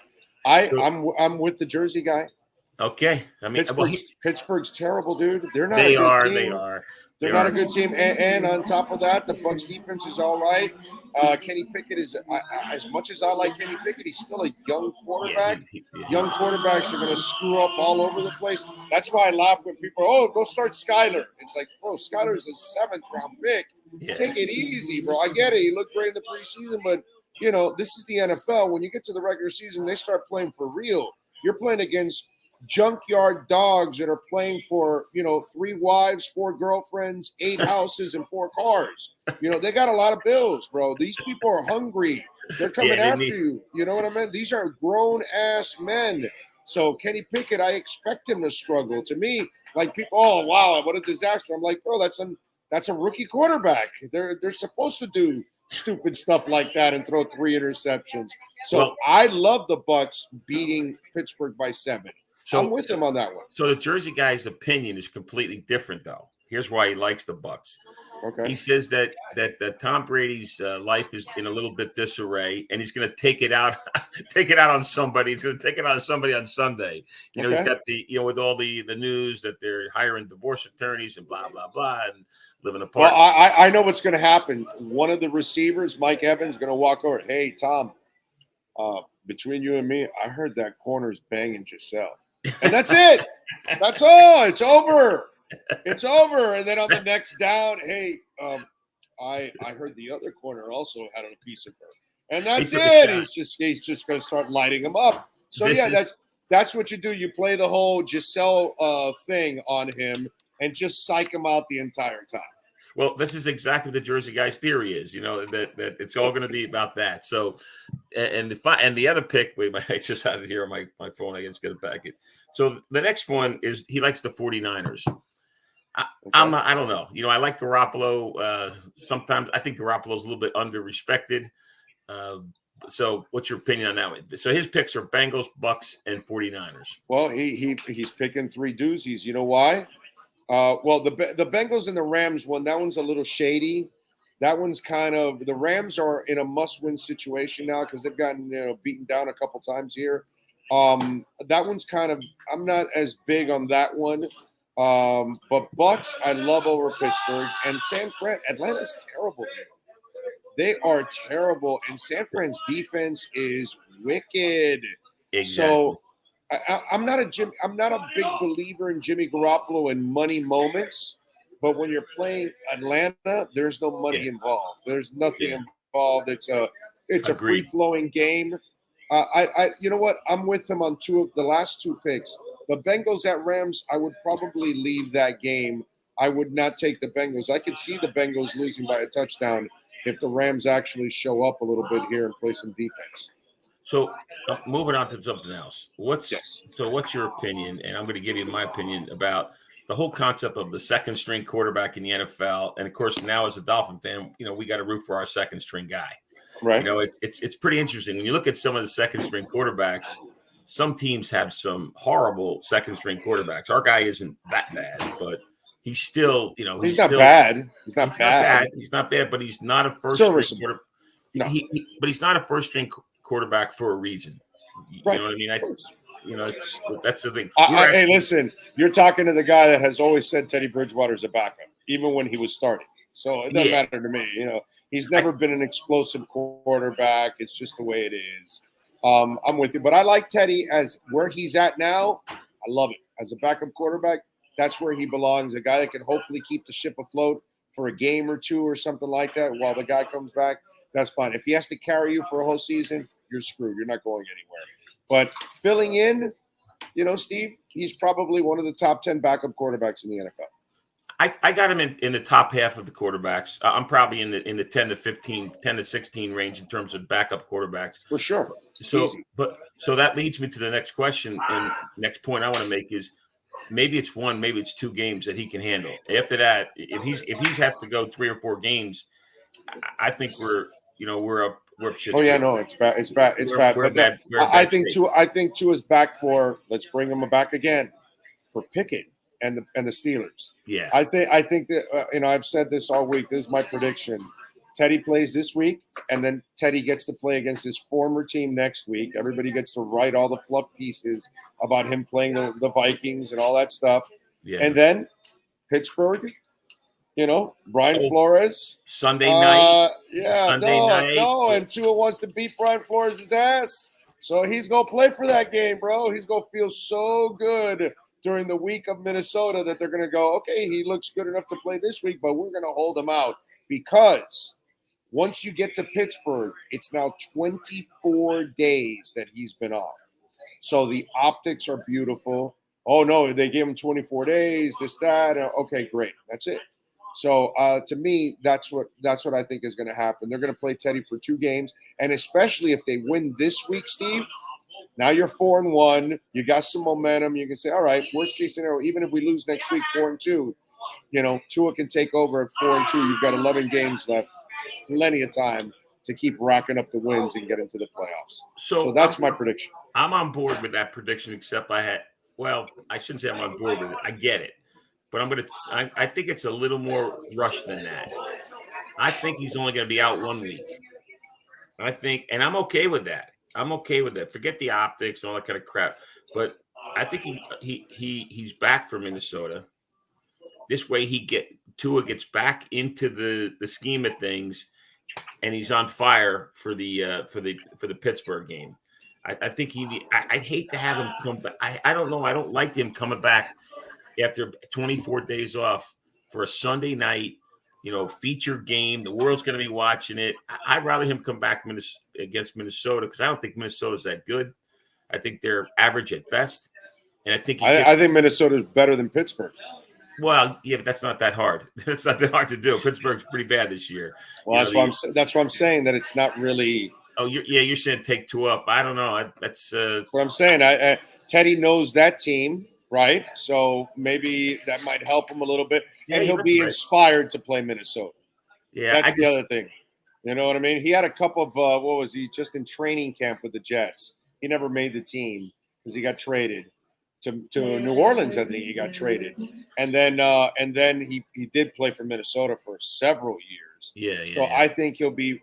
Usually, those kind of dudes are motivated to play against their former teams. You know what I mean? Yeah. So that's why I just think, and the optics also. The optics may not look as good, Steve, if it's only 1 game, But if you say 2 games and it's 24 days, because remember you had the 10 days off after the Thursday. Yeah. So all of a sudden now you've got 24 days. The optics look beautiful, and he only missed 2 games. And if you split them, you're fine. If you win both, oh my God. If you're 5-1 and you're handing the game, the season back to 2 at 5-1, oh my God, they're going to win 12, 13 games, man. All right, before I go, I'm going to go fast forward now. What do you think about Tua in what I call the long term? 3 years from now, 2 years from now, 4 years from now. Because there's guys that are out there. This is the regular media, not really the sports media. But there are guys that are out there saying, I'm a so-and-such specialist neurosurgeon, blah, blah, blah, and he should stop playing right now. Like, when you hear shit like that, that's tough. I laugh at clowns like that. I know, but it's being said, and it's. No, I get. Look, and people, you guys know out there, the one thing I've hated about this last week is something I never do on this show, and I've done it way too much on this show this week, and I've repeated material like crazy because the same subject comes up. So let me ask you, Steve, are they telling the race car driver not to race 220 miles an hour? I know. Are you going to stop giving a gun to a 20-year-old and say, go defend our country? Are you going to tell the miner not to go back into the mines and breathe all that shit that's fucking them up for the rest of their lives? Are you going to tell a policeman not to police the streets because his wife or her husband has no idea if he or she is going to come back, at the end of the day? Are you going to tell a fireman not to run into a blazing building? I mean, I can just go on and on and on and on and talk about so many jobs that people put their lives on their line or their health at risk every single day. Go read the Joe Burrow interview that just came out. He's had concussions. He's forgotten half of games, and he goes, "Man, we know what we signed up for. They know what they signed up for, dude." I know. That it's convenient for that doctor to say that because he's a brain surgeon and all that. But I get it. He's not a daredevil, so you're not going to tell Evel Knievel to stop jumping canyons and fountains and breaking bones and all. It's what they do. You're going to tell the wrestler not to dive off the top of the ring that's 20 feet tall because he's on a ladder and he's landing on another human being. So one, are you going to tell the person not to dive in there? Or are you going to tell the other person on the floor, hey, you might want to move when somebody's about to land on you? You know what I'm saying? It's the most ridiculous thing. We all choose to run our lives however it is we want to do it. And that's our prerogative, as Bobby Brown would say. And this is Tua's prerogative. And so Cameron Brate last week, did you see that? Yeah. He got knocked out. He came right back. Yeah. And he came right back. But I'm saying, Big O, what I'm saying is, this is just a good example of it's because it's not really it's more in the traditional media than the sports media. I get it because the traditional media, because most of them also don't have a job that it requires balls and guts and risks. And so so it's easy for them to say, here, let me give you the answer to everything you want to know. Okay? Everything is to be blamed on Tua Tagovailoa, not the NFL, not the NFLPA, not the doctors, nobody else. Here you go. We did the homework already. And I've been talking about this all week. Again, I hate to repeat, but we do it. Do you know Tua blew out both of his ankles at Alabama? Mm-hmm. Did you know he fused them with Kevlar wire? Did you know that? I didn't know what the fix was, but I knew he blew him out. You also know he blew out his hip, correct? His hip, yeah. That was in his senior year. And you just saw the concussion now on Thursday night. Okay. So Tua's biggest problem is Tua Tagovailoa. When he blew out his ankle, it was at the 3.89 second mark. When he blew out his second ankle, it was at the 4.55 second mark. When he blew out his hip, 5 seconds. When he got concussed, 5 seconds. What Tua Tagovailoa needs to learn is how to get rid of the football. Dump the ball. He's got to stop playing hero ball. So the problem I have with all these people on their soapboxes and these doctors and all these freaking idiots, okay? I get it. He got concussed against Buffalo in the first half. Did it affect the second half? No. He came back and threw the kill shot. Yeah. Thursday, he was dealing. There were no effects from Sunday on Thursday. What affected him on Thursday night was that he chose to hang on to the ball for 5 seconds. And a fat guy caught him. And a fat guy caught him to blow out his hip also. So by now, he hasn't figured out that he is not an athlete. He does not have Russell Wilson's wheels. He cannot run like Kyler Murray. Bro, get rid of the ball. When the play's dead, just live for the next play. And do me a favor, Chad. Bring up the video of young Tua. Okay? I'm going to bring up a video of Tua talking to the Hawaiian newspaper. And this is high school Tua. High school Tua being asked about taking hits. High school Tua will tell you about how his father reacts to this. So this is the most disturbing video that I have found in the last 2 days, because this video now shakes me to my core, because Tua Tagovailoa can go to the Hall of Fame, can probably win a title for the Miami Dolphins, but he will not be able to make it to year 5 or 6 if he keeps hanging on to the football. So pull it up there, Chad, for me. I'm gonna play this video for you. It's really short. It's only 1 minute. And for those of you that haven't seen it, I hope you're sitting down for this, okay? Because this is kind of disturbing when you see this video and when you hear him, what he's talking about, and then you see 7 years later and the problems still persist. Shut down our mics while you do this, Chad, so that way there's no echo from Tua. Here we go.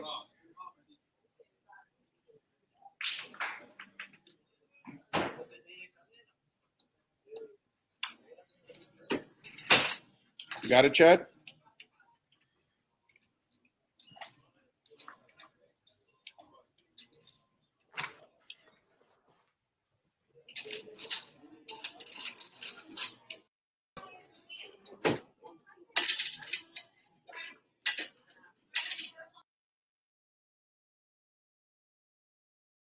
I think he's probably like the middle of the road where he's hard on you guys, but he backs off when He's it's necessary. understanding. He seems like that. He's understanding. But I don't know. I don't live in the house.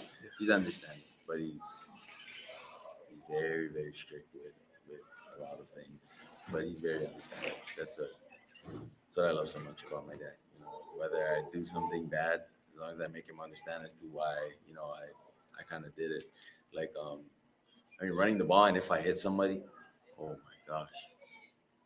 When I get in the car, you don't hear the end of it. My dad gets so mad at me.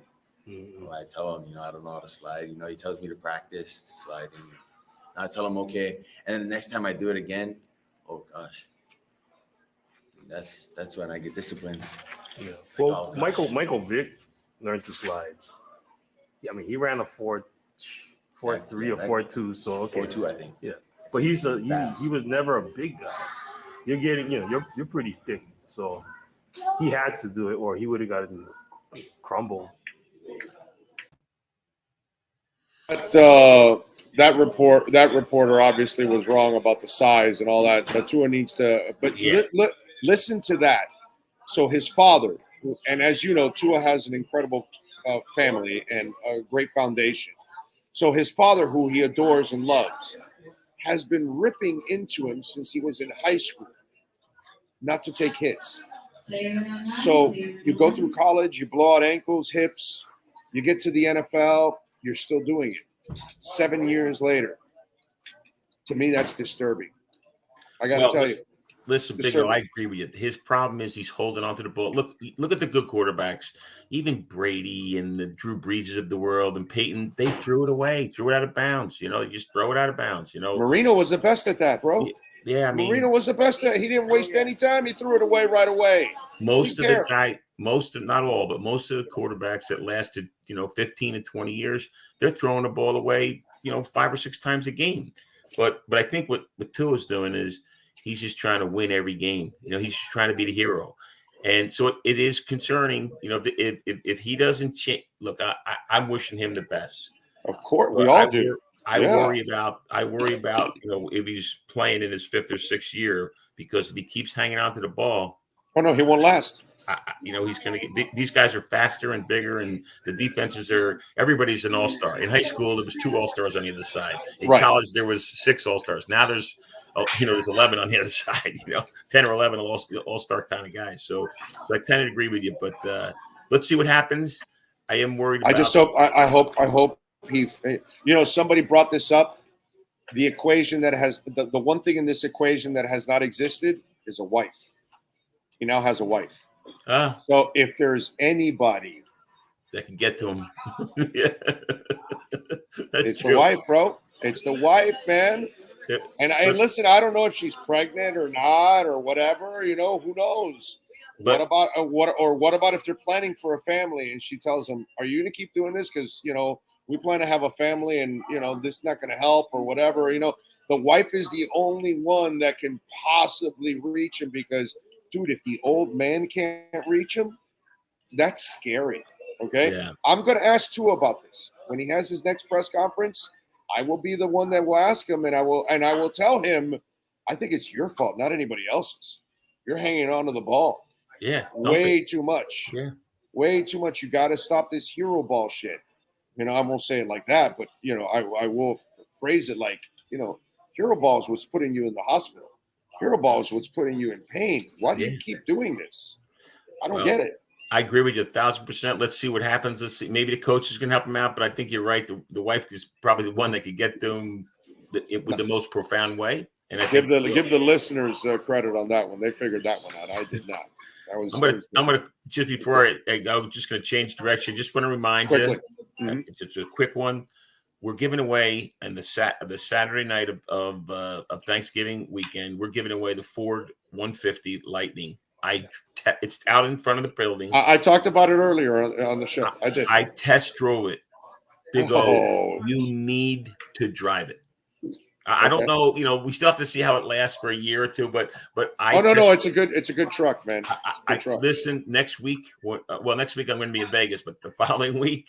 I'm sorry, I'm traveling a little. We're on the move a little. Oh yeah, no, yeah. Wow, what a rough life you have. No, we're buying slot Jets machines. and the Knicks and Jets and the Dolphins, and now you're going over to Vegas. Look at you. Well, I got to buy slot machines. That's what it's the show of the year where we buy slot machines. Well, why aren't you taking us there? We can do the show from out there. You didn't ask. All you have to do is ask. We got room on the plane, but listen. Chad wants to go to Vegas, bro. I mean, Chad hasn't been to Vegas. Look at him. He wants to go to Vegas badly. Listen, not next week. The following week. Before or after the show, we're going to go outside and you're going to test drive it. We have the service road. When you punch it, I'm telling you, it was almost going. I swear this is going to sound weird, going too fast. Oh yeah, it seemed like it got too fast too soon. It went from 0 to 60 in 3.9 seconds or something ridiculous. Yeah. And it felt it. And it's light. I'm going to cruise on the back on the yard in the back here, so I can go. Is the tunnel still there? The tunnel's still there, but it's there water? Tunnel, I don't know if you're going. You won't be able to go through the tunnel. No way. You won't be able to control it. But I'm brother. Years ago, I'm talking 30 years ago. Okay, well, I'm 56. No, man, it's more than that. It was 40 years ago because I was about 16, 17 years old. So I would meet my dad out here at Hialeah Park. Right, he'd bet on some horses for the hell of it. We'd always have lunch here because that's what we did a lot. We'd always meet here at Hialeah Park and have lunch. And so, but one of the things that I would do with my car is go haul ass in that back parking lot and do the tunnel because there was nobody back there even in those days. You could actually do it. You know what I mean? You can't. This car goes too fast. You'll see it in 2 weeks. You're going to test drive it. It is unbelievably fast.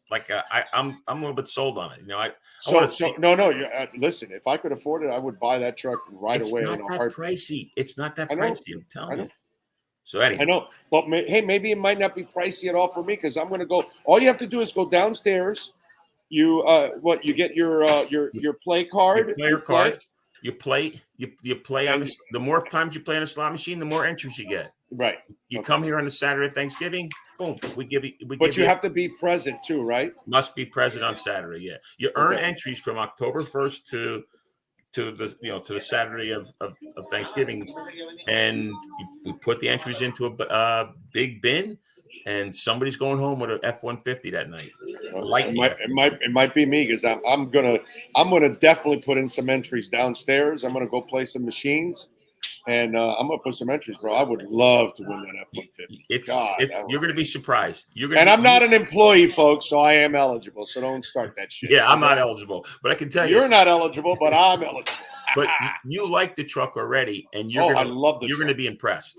Yeah. You're gonna be more impressed than you think. Yeah, I'm dying to get an electric car. I've been telling the folks at Acura, it's I think I have to wait till next summer when they're going to have their first electric vehicle. And that's the next time I will get a car. I want to get an electric vehicle. But, man, that F-150. It's a nice one. It's got speed. It's badass. Which is surprising, but yeah. anyhow, No, a lot of these electric cars, they move, man. They move, and it's nice because it's quiet. Yeah, it's a little weird. You got to get used to it when you don't even know it's on. You know, you're backing up. You're not sure if it's on or not. You know, it's a little bit weird, but the speed was what stunned me. So anyhow, I'm going to sign. All right, my brother. Enjoy New York or Jersey, and enjoy the Dolphin win because they're going to win. We're there. Okay? All right. Thanks for the tip on the parking lot. Thank you. MetLife takeover. You got it. Thank you, my brother. There you go, Steve Calabro, Hialeah Park's general manager. You got it. Seriously, you should come to Hialeah Park and just play some gaming machines. Just a few if you want, just to get a couple of entries in there, man. I'm going to do it just for the hell of it because I seriously want to win that F-150. That would be awesome to win that F-150. It would be fantastic to win that F-150. All right, what do we got here on the chat board? Let's see. You can't stop Tua for balling out. Sorry, but he's a professional player and he plays to win the game. Yeah, but you got to play smart. That has nothing to do with that. Rosendo, that makes zero sense, my brother. You know I got nothing but love for you, but you got to play the game smart. So playing the game smart and playing to win is by being available also. So if you bust out your hip and you're done for the year, you're not helping your team. If you are getting concussed and you're out for a couple games now, you're not helping this team. So there's a way of playing because Marino was great at getting rid of the football. Whenever he felt the pressure, forget about it. It was over. He was going to take a hit. And that's all I'm asking for the kid to do. Just get rid of the football and don't take the hit. Any doctor examining Tua now will be extremely cautious, so I'm fine with what they say and when they say Tua can play. Yeah. Preach Orlando. Thank you.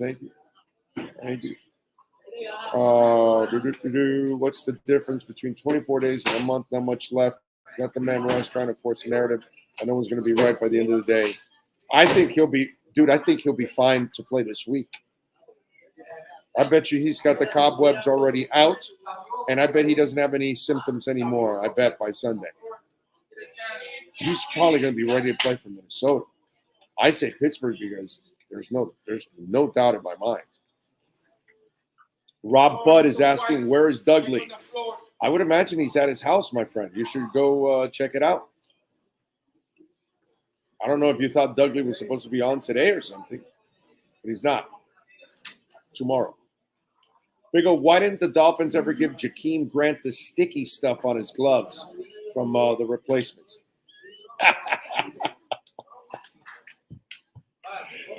What's the line? Orlando, whatever. Is it Orlando? Is his name Orlando Brown? Right? It's Orlando. I know he's got my first name, but he said that he was, I don't want to get so vulgar, but I guess playing with an elephant, right? I looked like I was playing with an elephant, right? I think that was his line. And I think it's Orlando. Is it Brown? Is that his name? Why am I saying Orlando Brown? Am I right? Am I right or am I wrong? Because I'm pretty sure his name is Orlando.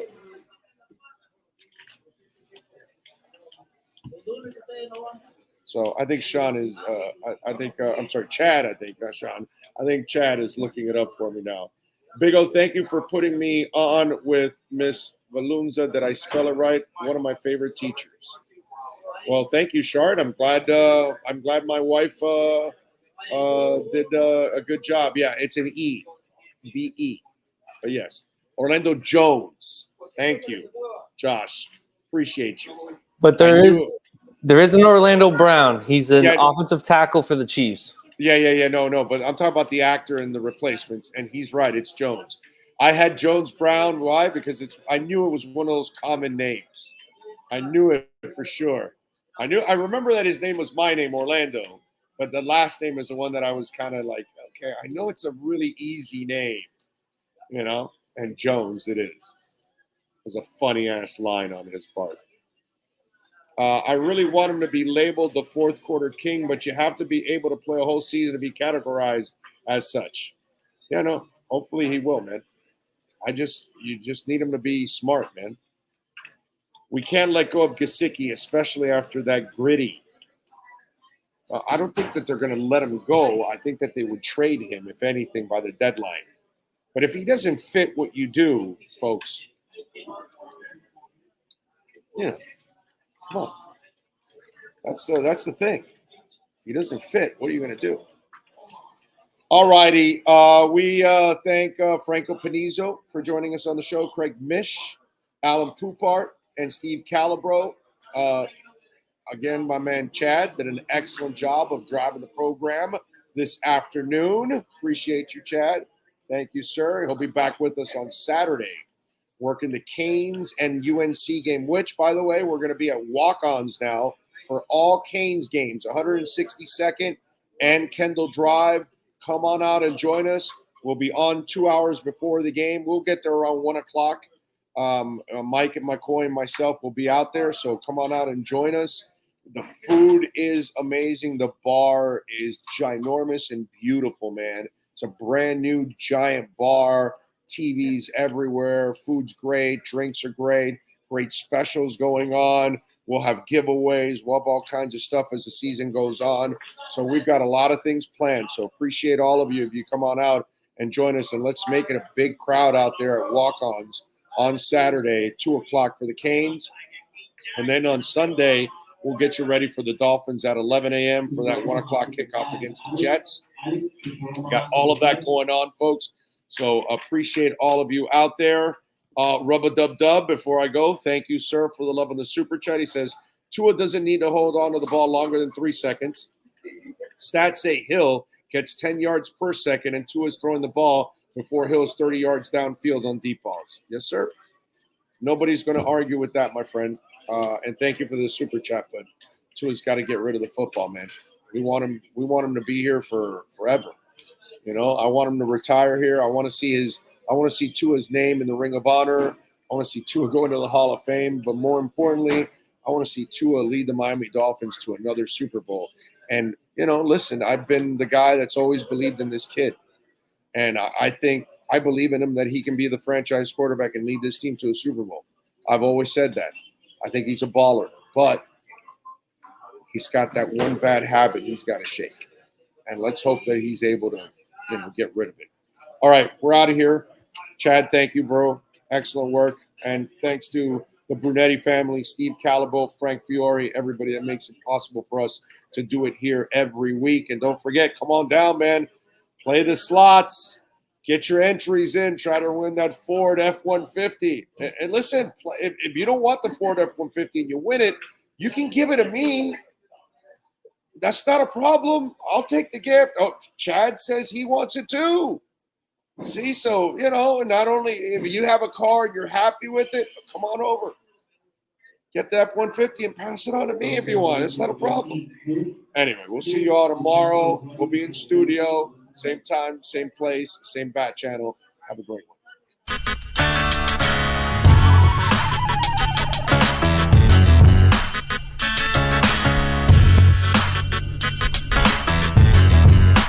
This is the Big O Show.